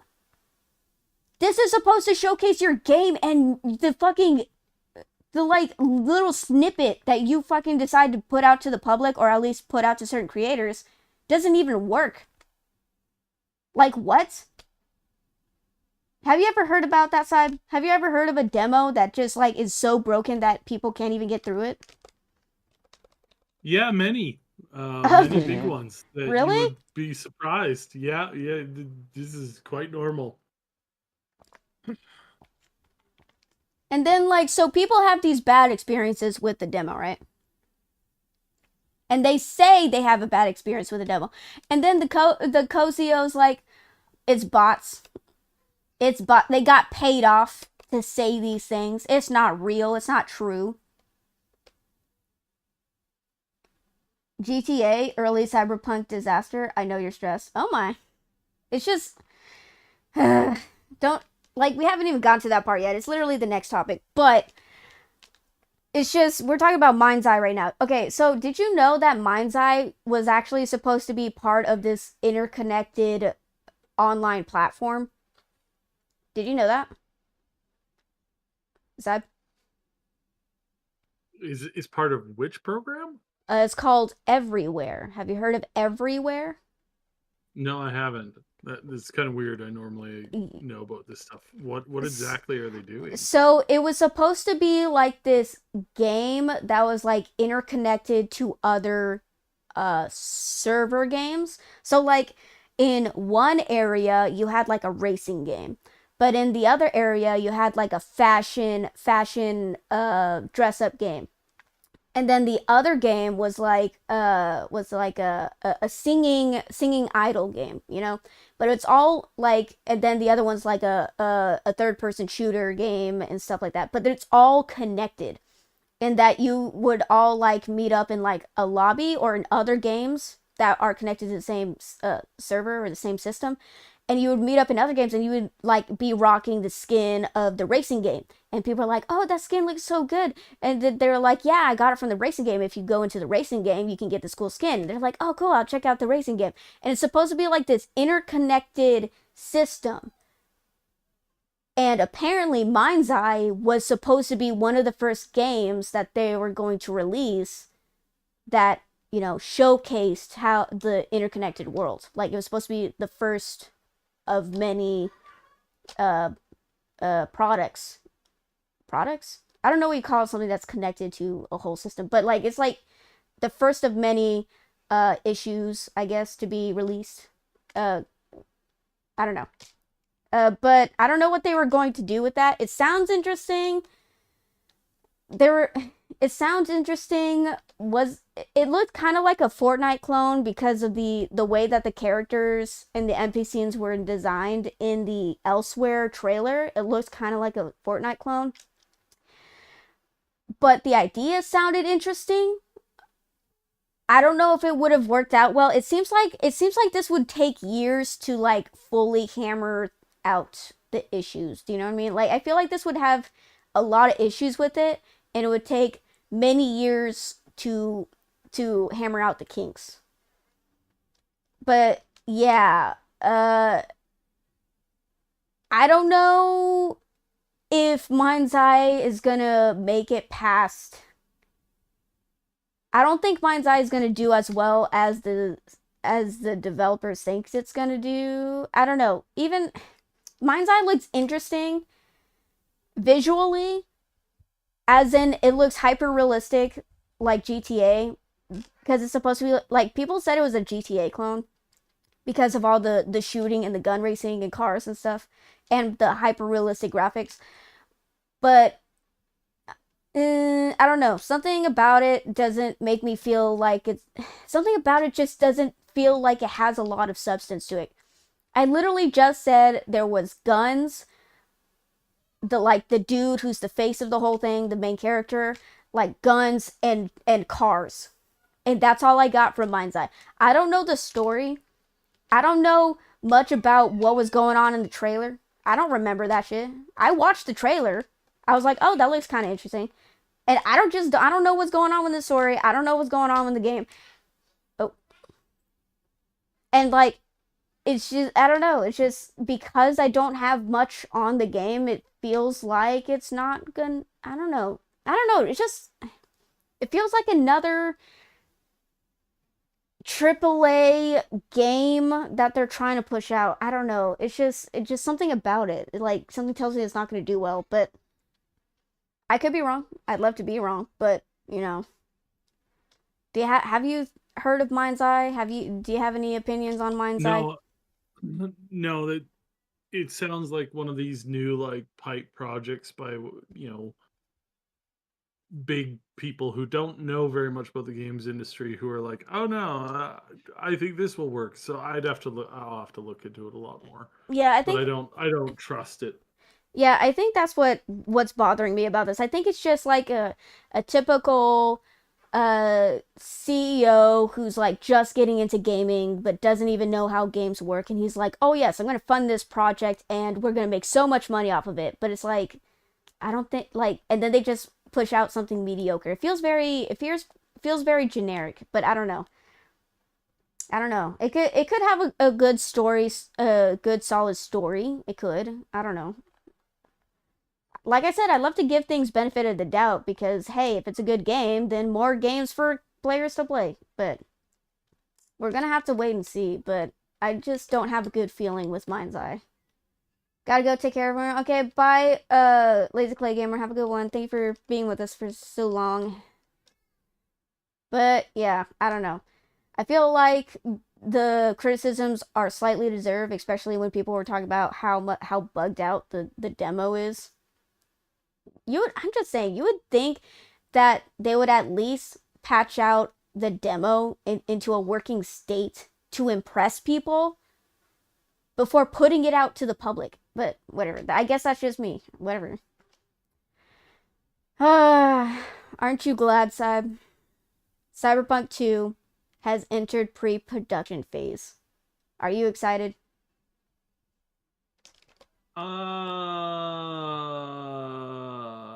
Reaver's traumatized. I've played these games before. I hope they do it right this time. And yeah, do I have super hope? Do I have super faith? No, not right now. I have to wait and see what the next like Witcher game is like. I've got to see how they handle some more of this public communication? Can they stop lying to people? Can they stop employing people who shouldn't be employed there? It's like all these questions. I don't know. We'll see. But I don't trust them. No, I Plot don't trust any twist. of them. Plot twist. Cyberpunk 2 was actually the original storyline they were gonna put in Cyberpunk 2077 before they started making changes to accommodate Keanu Reeves. That's what I feel like this might be. I feel like they're like, Oh. okay, well, Cyberpunk I don't 2077. think that's the case, but we'll That's see. what like I would respect them a lot if they're like, okay, well, we decided to go a different direction with Cyberpunk 2077 when it came to the story. What if we made the second game about the original storyline that we wanted to go with, and then we'll get more players in it. You know, I'd respect them more if they did that. If they don't do that and they go a totally different direction and it's still mid game, then I'll be like, wow, thanks Cyberpunk or thanks CDPR for another mid game. Thank you for that. Yeah, I wouldn't really be surprised. I am really burned about how Cyberpunk 2077 came about. I'm burned about how CDPR handled it. And yeah, my expectations for Cyberpunk 2 and Witcher 4 are like really, really low. They're very low. I don't think the games are going to be as good as people are making them out to be. I think people are definitely looking at CDPR with rose-tinted glasses. Yeah, I think people were just really quick to forget about what happened with Cyberpunk 2077. So, yeah, but I won't forget. I'll never forget. I got burned harder than EA usually burns people, but it's like it's just that like I was talking about this on stream a couple days ago. The reason why it bothered me so much was because I thought CDPR was better than the AAA industry slop that we were getting, and it seems like they were actually supporting the fans and they cared about fans, only to be like, oh, you're just as corrupt as every other AAA company out there. So yeah, they really disappointed me. I was heartbroken. But if it comes out to be a good game, I'll forgive them. Literally, I even said that too. I was like, if Witcher 4 is a great game, I'll forgive them. If Cyberpunk 2 is a good game, I will forgive them because at least they made a change, you know? But if they don't, then it's like, oh, well, you know, not a surprise. So, Summer Game Fest is here. We're getting into summer. We're in June. It's summer in some places apparently, and still winter in other places. But Summer's Game Fest is on its way. It seems like they got a lot of wait, are these sponsors? We're proud to welcome a record-setting 60 plus partners for Summer's Games Fest 2025, a global celebration of video games in Los Angeles this June. So we got 2K, 505 Games, Amazon Games, because of course everyone loves Amazon Games, Atari, Bandai Namco. Let's see. Some of these companies I don't know. Enhance, Embark, Dreamhaven, Focus Entertainment, Frontier, Funcom, I Am 8-Bit. I think that's like IO1 or one IOI or 101. Cacao Games? I don't know. Kinetic Cacao, Games. yeah. Cacao, yeah. Kinetic Games, Kuro Games. Oh, Capcom, CD Projekt. We can't forget about them. Coffee Stain. Anna Perna Interactive. Yeah. 1047 Games, Amazing Season Games, Devolver, hell yeah. I can't read that. Extremes. Dotemu, I think that's what it says. Mundfish, NC, Neki, NeoWiz, Nexon, Niantic, Nintendo Switch 2, okay. Not Nintendo, just Nintendo Switch 2. Newverse, Pearl Abyss, Playside, Playstack, PlayStation, PM Studios, Razer, Sega, Softrains, Square Enix, Steam, we all love Steam, Supermassive Games, Techland, Xbox, Xsola, and Yacht Club Games, to name a few. But it says round 1. Wow. They just got a lot of people with Game Fest this year. I'm excited to see what new projects everyone's working on. Are you excited, Saib? I'm excited.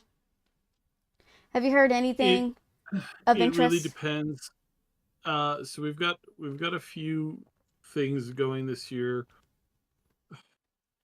Honestly, I'm leaning towards we're gonna see a lot more indie games that are gonna be like stunning us later in the year, Mm-hmm. or that are like right around the corner that will get announced. I'm really, really hoping. I know we just got Oblivion, but I really want to get Fallout 3 and you know remastered the what they did with the other one. It's like yeah, can't wait for that. That's gonna be so awesome. I'm so excited. Cannot wait. Oh boy. And New Vegas, yeah, New Vegas. I'm. This is going to be gold. This is Mm. going to happen. I I can really feel it. I really hope that Owlcat, who's the developer for Rogue Trader, I hope Owlcat comes on at some points because it says round 1, so I'm assuming that it's going to be a couple of days of Game Fest. But I hope Owlcat releases a little more, at least showcases their trailer for their new game, Warhammer 40K, Dark Heresy. I really hope that they release some new information, or at least like put their trailer out there, and maybe a release date. I'm just really excited for Dark Heresy. I'm just so excited because I'm having so much fun with Rogue Trader. I can't wait for Dark Heresy. I'm just excited. But yeah, I can't wait to see what new indie games come out. I can't wait to see if there are any potentially decent AAA game studios projects coming out. Like, come on, guys, we have to have some type of reason to make content. Like, come on, give us something to talk about.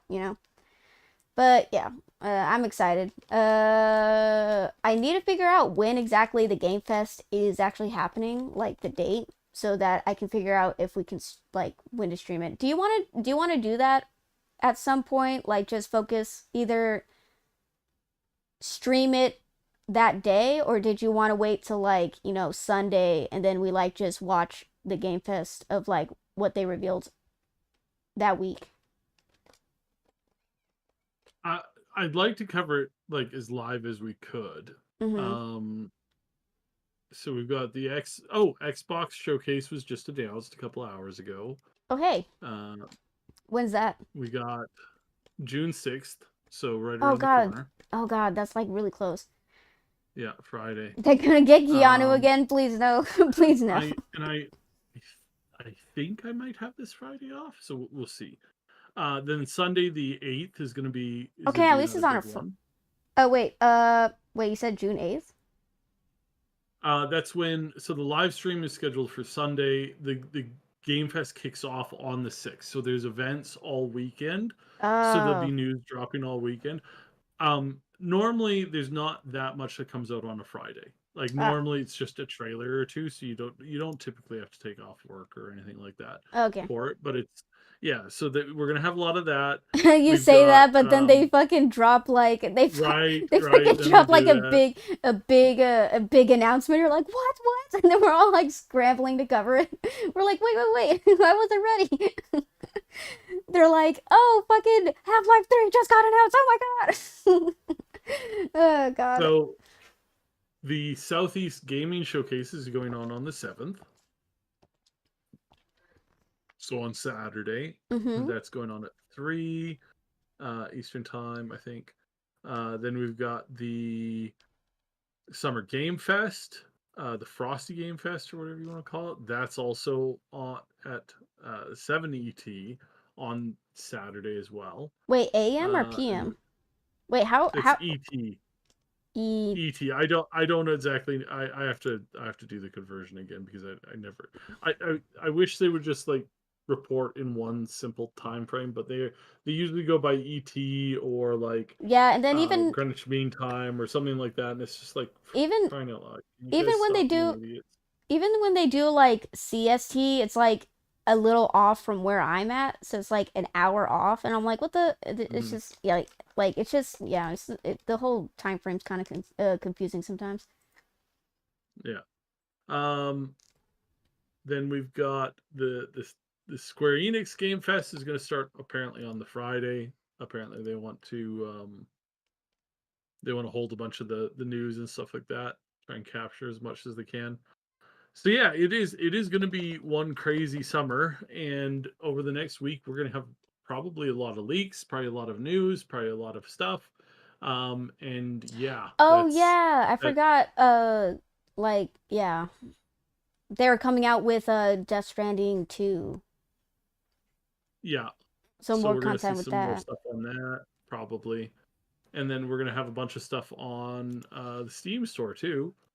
We're going to have probably a ton going on Oh there. yeah, was it it's released on Steam. You can get it now on Steam. Like, oh, I love it when they do that. It's like it makes me Yeah, so but excited. I'm like, but Steam is gonna have its own things. Like right now, they've got Steam Zombies and Vampires Fest is going on oh yeah, I saw that. Yeah, from now until tomorrow, and then we've got a couple other things going on. which is So funny yeah, because it's I was just a like, matter of I like was actually coming up with a story that involves like zombies and stuff, and they're like came out with zombies and vampires game fest. I was like, hey.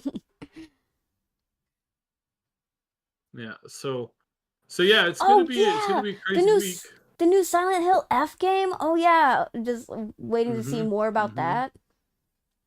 I know that oh god. I know Grand Theft Auto 6 got delayed till next year, but pretty sure they might show either another trailer or might talk about the game. I don't know.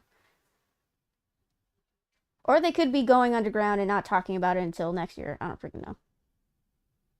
Soul Frame. What is that? I believe that's the new Warframe game. Really? Yeah, they it's been going around for a while. It's like set in more like medieval, like feudalistic style, and I imply that heavily style because the game obviously still plays with this weird like body switching thing. So that I just really I do Wait, is this not gonna it's gonna be kind of weird. wait a second. Is this not all gonna be like one stream? It's gonna be like multiple Oh yeah, yeah, no, gaming it's gonna be like studios are gonna be streaming so, around the same and time? some of them are gonna be doing the same time kind of thing. So you're gonna be like, oh, do we watch this one or do we watch that one? Oh my And then you're god. gonna have all the pre games, post game, like all this kind of stuff. And again, still waiting to see exactly how that factors into everything. We still don't know that. So that's the that's the tricky part. Well, that's stupid. I thought it was gonna be like Hmm. E3 where they just like have everything there and then all the trailers are gonna showcase. No, it's always been like this though. Oh yeah, I just wait. I just wait for someone to post all the trailers. Uh, are you sure it's not gonna be on one big stream? Because it's like world premiere, Yeah, no, no, Summer Game it's Fest. gonna be all over the place. It's gonna be all over the place. It's gonna be on like all of. We're gonna have Jeff Keighley stuff. We're gonna have the independent stuff. We're gonna have the Xbox stuff. I don't know if Sony's doing a big thing this year still. Like I assume so because you'd be stupid not to. But yeah, it's kind of crazy like that. Okay, I guess we'll have to wait and see. But gosh, it's all gonna happen on this weekend. I'm not ready. Uh, what did I wake up to? Oh my, hi Azura, welcome in. You're telling me I have to live another year for GTA 6? Yes, you have to wait for another year. The day it comes out and it finished downloading. Oh my. I hope they play Fane here. Fane there? What's Fane? But yeah, I want to see what new games they're coming out with, what new projects they're working on. Definitely a big. I think this is definitely, as you said, a bigger scene for indies to like try to stand out. But yeah, we'll see. Ah, the moment we've all been somewhat waiting for. The Black Panther game has been canceled. And everyone's like, the Black Panther game? What are you talking about? Well, back in ye old times, EA made a deal with Marvel to make some games. And of course, people are going to be surprised that it's EA that, decided to cancel this game. But surprise, surprise, EA, who's notorious for dissolving studios, canceled making a game. So apparently there was also plans for like a Wolverine game to come out. I don't think an Iron Man. What other games? There's like other Marvel games. Like it was Black Panther, Wolverine. The Blade game. I don't know what studio was making the Blade game, but that's still kind of iffy about if that's going to get released because EA canceled. People actually get it. Yeah, because they already canceled the Black Panther game, and then, like I said, people were talking about the Wolverine game. That was announced like a couple years ago, and I don't even know if they're still working on that or if that was canceled. I don't know, but like, it's just Marvel's not doing okay right now as a company overall, which is owned by Disney. So, and Disney's not doing okay. Yeah, so Disney isn't doing okay. Marvel's isn't doing okay. I don't think they can fund these projects anymore. That's why EA and some of the studios are canceling these games, is because they're not getting money from, dear old dad. So they're canceling these games. Is my theory. It is not confirmed, but is my theory. But guess what? Guess who was the lead director, or was she a lead? She was a lead of the project in some way, but she came on a podcast and talked how she refused to work with white people because white people made her uncomfortable, and she can only work with people who looked like her. And in any other context, that would have sounded pretty freaking inappropriate. Racist. Yeah, racist. I was gonna say inappropriate, but yeah, it was pretty fucking racist. But because she is a black woman, she can say these things because, public opinion is skewed right now. But yeah, so she discriminates when it comes to people she works with. And lo and behold, her whole studio gets laid off and fired because EA decided to can the Black Panther project. Now, I heard some of what they plan to do with the Black Panther game did sound pretty interesting. They said that you could play any type of Black Panther version you wanted to play, which I assumed means like you could play like different types of T'Challa. You could play T'Challa's sister because in some comic iterations she's the next Black Panther and stuff. And so like that sounded interesting, but would it have been a good game? I don't know. Some of the Marvel projects haven't been good as of late. Was it the event? I think there was like an Avengers game that came out that didn't do well. Was there another oh yeah, the Guardians of the Galaxy? That was actually a hit with people that actually made decent money when it came out, but that's because they had talented writers. I don't know who was. Definitely wasn't the same team who worked on the Avengers video game, but yeah, yeah, there's that happens, and I'm not surprised it's EA who did all that. Not shocking at all. Helldivers 2! Helldivers 2 has made a comeback. This is crazy. After all the controversy, after its humble beginnings to sudden downfall, they have climbed their way back up and everyone is just having a grand old time. Do you remember you were there, Saib, you were there for the controversy of Helldivers 2. It was crazy. Sony forcing you to have a Sony account in order to access the game, and Sony regulating the game to only be accessed in certain countries, meaning like maybe 3 countries can have access to the game and nowhere else. And then and then when people were complaining about the Sony account and not having access to it in most countries, some of the devs came out and started ragging on the fans. And not only that, but there's like this weird incident on the Helldivers like official Discord where someone was posting furry art in the Discord, and people were like, posting clown emojis. They're like, this is stupid, why the fuck is this here? Especially when in this, like, it doesn't fit the whole Helldivers community vibe. And then those people who left clown emojis got banned off the Discord, and that caused a controversy. And then devs came out to still shame like gamers. They're like, well, if you guys got banned, you deserved it. And it's like not a good look to like taunt. Like, wow, that's not a way to build huge community. Yeah, like such a huge concept of like you making fun of your consumers and banning them.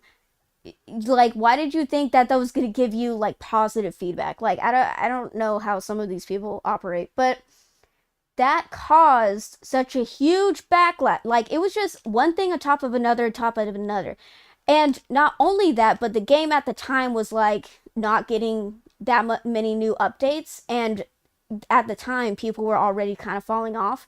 So when people started falling off, all these different controversies started piling up one after another, and the game just got review bombs. Like, no one was playing the game anymore. Everyone's fed up. But then I was gonna make some dramatic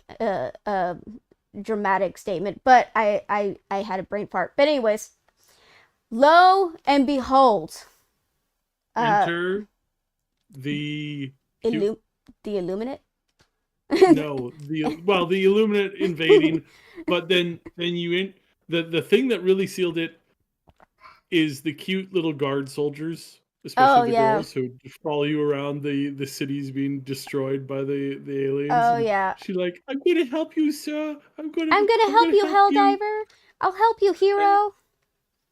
And it's just like, yeah. And they're like, I'll do it for you, CF. And I was like, what the hell is CF? And it's like Super Earth Defense Force, like, or Super Earth something force. And I was like, oh, that's what that means.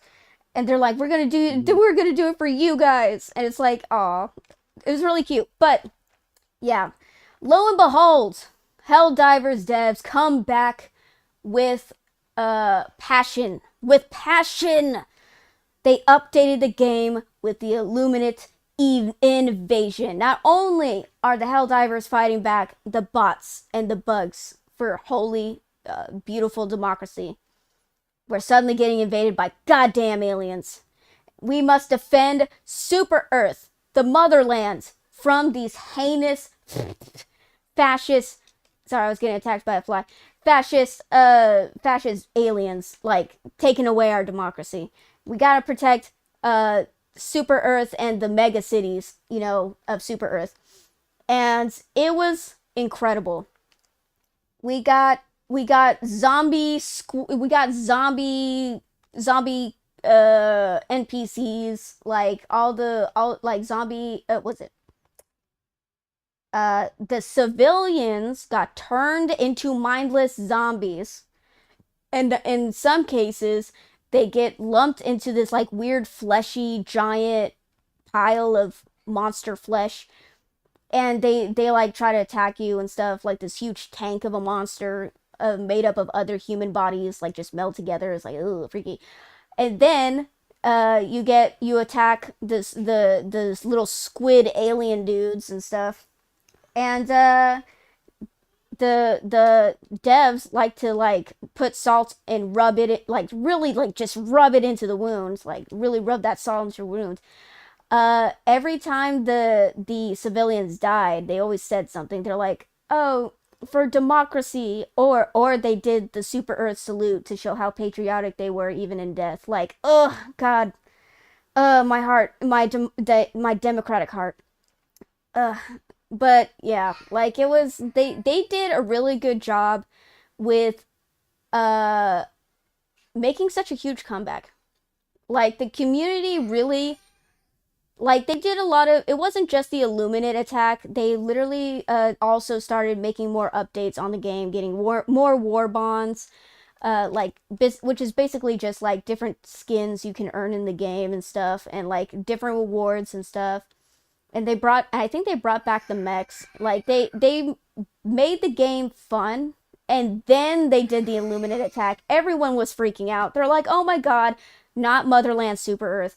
And then they're like, you gotta stop the alien attack in this city, you gotta stop the alien attack in that city, you gotta stop the alien attack in this city. And everyone was well, mostly everyone.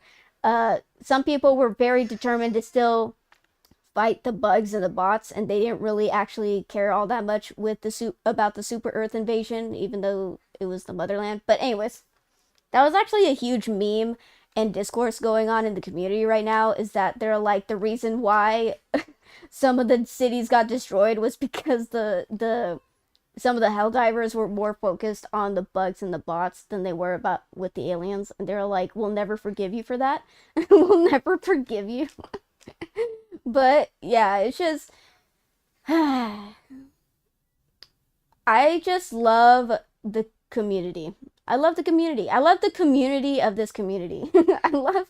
I love that they can meme on each other. I love that they can just have fun, and they just get really into role playing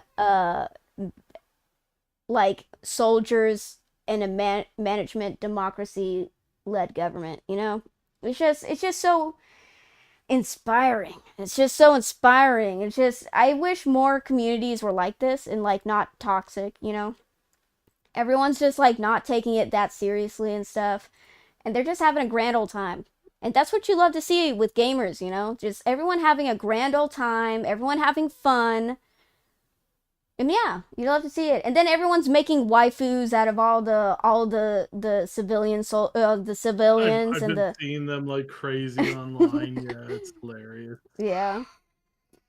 Motherland is a strong word. It is the motherland. It's Super Earth. You're fighting for managed democracy. It was the motherland. I mean, isn't that the whole joke of Super Earth? And the whole thing is that it's called managed democracy, but it's like literally a fascist government. Like that's why they call it like the motherland and stuff, because you know it's like parody. It's a huge parody game. It's just like it takes inspiration from Starship Troopers, I think it's called. Like yeah. It's just a big Troopers. Yeah, it's just a big parody of itself, you know. Super Earth Armed Forces. Thank you. That's what I meant. Yeah. Thank you, Atomisk. So that's who that blonde girl I see on Twitter is. Yeah. Yeah. The last battle was in Equality on Sea in China. Oh yeah, I saw that. Like apparently there was like a miscommunication with what the devs wanted and what the Chinese players like did. Like there was a miscommunication, and they ended up losing. I think they ended up losing Equality on Sea, and the Chinese players were like really upset. But it's like there was just the only reason like they failed was because there's just a huge miscommunication. And because of the miscommunication, they're like, this is bullshit and stuff like that. You know what I mean? Like they're like upset, but it is what it is. Apparently, the parts of Super Earth that got destroyed were like pretty much the surface of Mars. Like it was like literally a vast wasteland, and it's like, ooh, not good. But we did it, guys. We saved Super Earth. We lost some cities here and there, and a lot of people died, but we saved Super Earth. This is great. And I just love that. I don't know. It's just all silly fun. It's just I love to see a community come together to work together, you know? Oh yeah, moving on. People complaining about a Sims mod that gets rid of DEI in the game. I think it got banned. Uh, and yeah, apparently people didn't like that there was a mod where in Sims, which you can literally murder your Sims in like cruel and disturbing ways. But Lord forbid someone made a mod that gets rid of DEI. Like it's just weird. Uh oh yeah, a racing game. Something about a racing game. I'm not into racing games. That's probably there was a someone asked me like if you what are games that are not your cup of tea? Racing games are not my cup of tea. I tried playing a racing game. I literally couldn't. I couldn't see like the way that the game was set up. I couldn't see out of the windshield, and it was like really confusing. And so I was like, you know what? I'm just not gonna play this game anymore. Rumor Codemasters, the iconic racing studio behind TOCA, Dirt, Grid, and WRC, may be shutting down for good. Following EA's move to pull WRC development, reports now suggest the studio could be closing entirely, with teams moved into F1 and Need for Speed. And people who are into racing games, they're like, that's a huge fucking L, apparently. Apparently it was like a really big potential game. It had a lot of potential, but they decided to, you know, pull it off the shelf, and that's disappointing, I guess, for uh, you know, racing people. Anything to add to that side?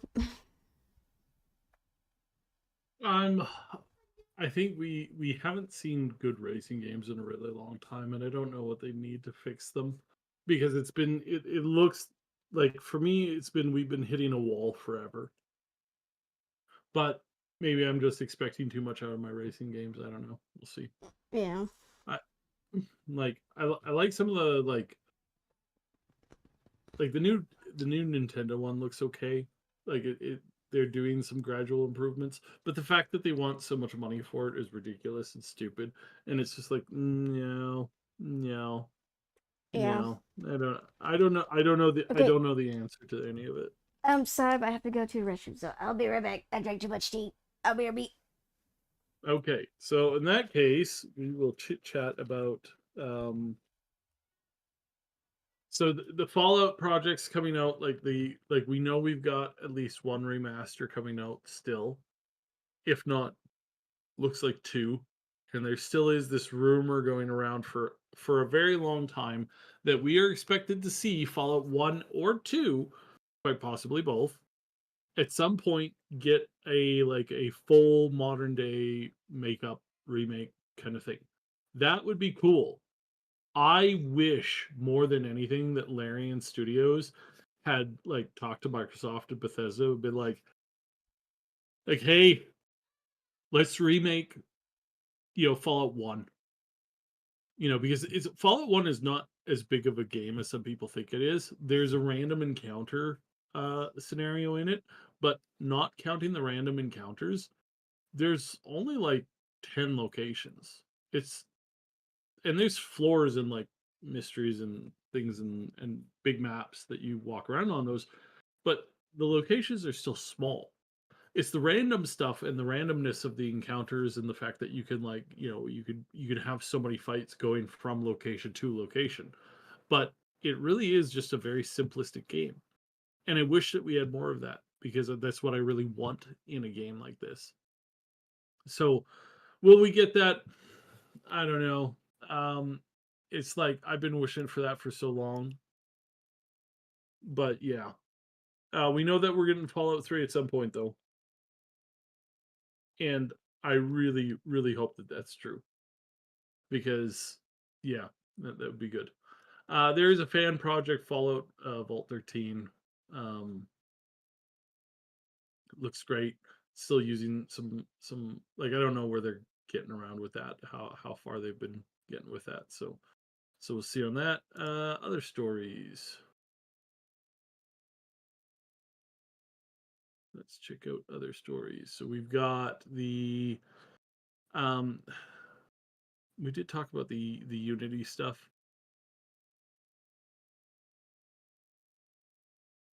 I don't know how. I don't know what. I don't know how we're gonna get there.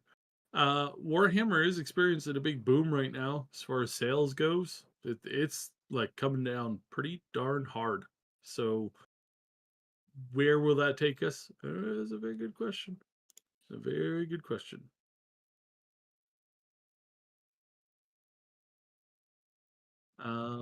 Yeah.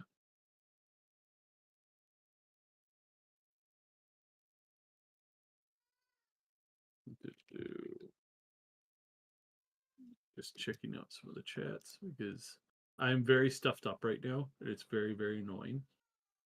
I'm trying not to like sneeze or do anything on here. Lazy Clay, thanks for yeah, I think he went a while ago.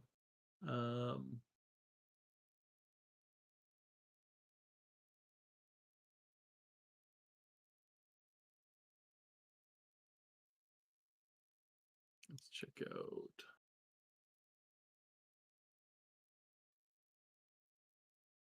So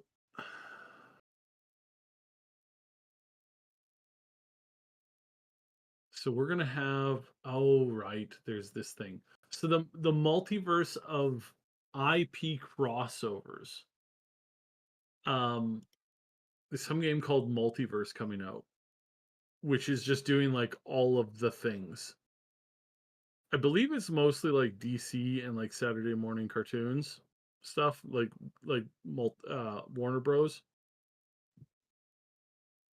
It's I think it's another like Smash type style game. They're trying to push on this more because I think they had that. I think when this originally came out, it was like not really good.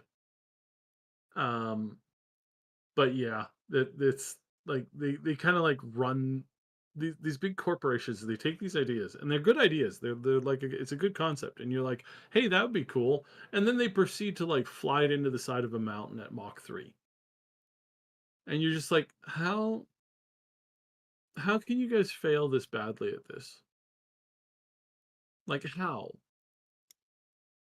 So I don't know if it's going to be any good or not. We'll see how that goes. I don't know. I don't know if it's going to be any good. Um,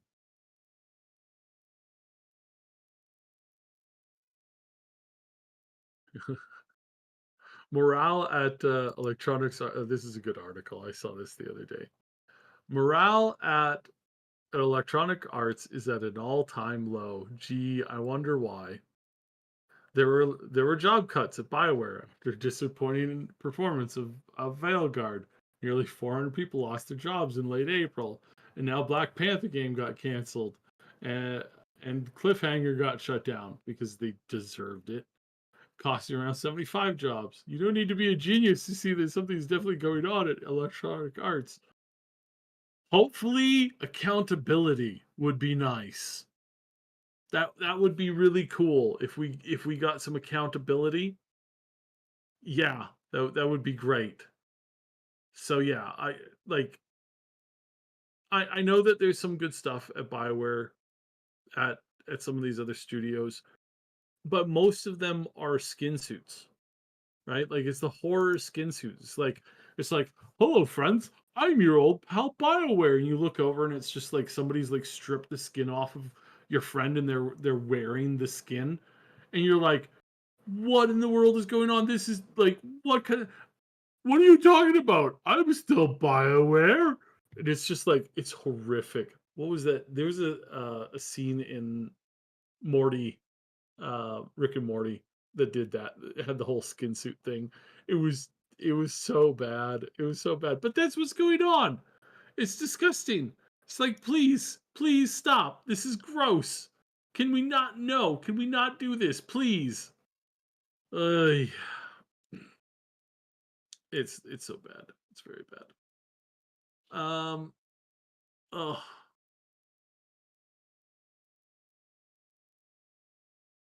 yeah. Multiverse shut down a few days ago. Yeah, they're done. They're out of there. Yeah, garbage. And again, it's like couldn't happen to a nicer group of terrible people. Yeah, yeah. This multiverse thing. I and the way they phrased the article is like when I was looking at it, I was like, oh, it's doing well. No, it's not doing well. It's dead. It's completely dead.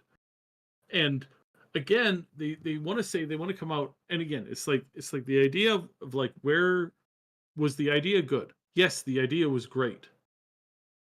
How was the implementation? Well, first of all, they picked one game mode. That was your first mistake. Like just a Smash style game. Like what the fuck were you thinking? Like there's 1,000 different things that you could come out with. So the idea is not bad. The implementation was garbage, and then they blame the implementation on the fans or the devs, and then they fire everybody, and they're like, "Oh, you didn't do this one thing that we thought would work." It's like, no, this was never going to work. Like, what kind of crazy person are you that thinks that this is going to work? Meanwhile, you've got other genres. Excuse me. You got other genres that are doing great. Like, as much as they've had some really hilariously like slip ups recently, Street Fighter 6 is still doing okay. And they're still coming out with DLC for it. So like they're clearly this stuff can work if you just like put time, effort, and grow and foster it right. Or, kick a bunch of people out because somebody was running a mod that they shouldn't have been running in a tournament. And then they streamed it live on TV. Yeah, yeah. If that ever happened, that's great. Um, that was so hilarious. That was so that was so funny. All right, speculation um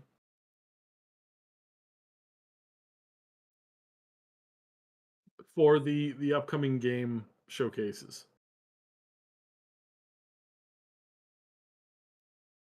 What does everybody think is gonna what does everybody think we're gonna get? We're supposedly getting a big showcase from PlayStation. Still not confirmed. That's kind of dumb. Lots of rumors going around that we're going to see Elder Scrolls 6. No. No, we will not see Elder Scrolls 6 this year. We might see it next year, but I really doubt that. I really, really, really, really doubt that. I really doubt that. I think it's probably a 2027 thing. I don't want it to be a 2027 thing, but I think they're going to take extra time on it. Uh,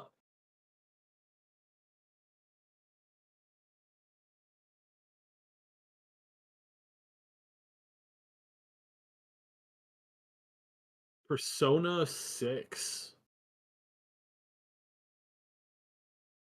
Persona 6 is supposed to be coming up. Supposedly.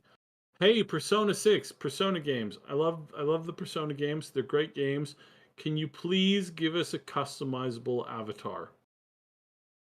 Like main character. Can we please get a customizable main character, please? Please stop. Stop giving me the same bland character that you always give us. I'm so done with it. Please, can we have something different other than the same old, same old, same old? I hate that so much. Ugh, it's gross. Oh, good lord. Squid Games 3 is supposed to drop this year. Oh, this summer. Oh. The memes are never gonna stop. Oh, it's terrible. Ugh, gross. Um, I've been looking at welcome back.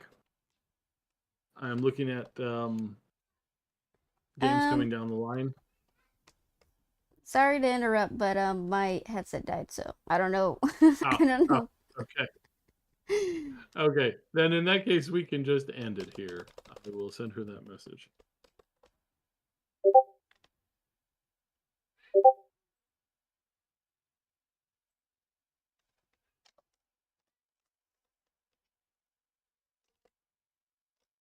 All right, I guess we'll just end it here for today, and then we'll just catch up next. We'll just catch up next time. Yeah. Yeah. Oh, speculating about the games coming out this summer. Yep. Yeah. I don't know what games that they're planning, but yeah, we'll just have to wait and see. We'll have a good rest of your evening. You guys have a good rest of your evening too. I know it's the start of the week for some people, and you know the ending of the week for others. So you know, I hope you guys have a better week. You know, I hope you guys have a good weekend. I hope you guys have a good week, depending on you know where you're at. Thank you guys for being here. I really appreciate the support. I know Saib appreciates your support, but like I said, my headset died, so I can't really, you know, I can't hear him. But I'm pretty sure he also appreciates the support. So thank you for the likes, thank you for the follows, thank you for the subs. We appreciate every single one of you guys, and we'll see you next time. Goodbye, goodbye, goodbye, Goodbye.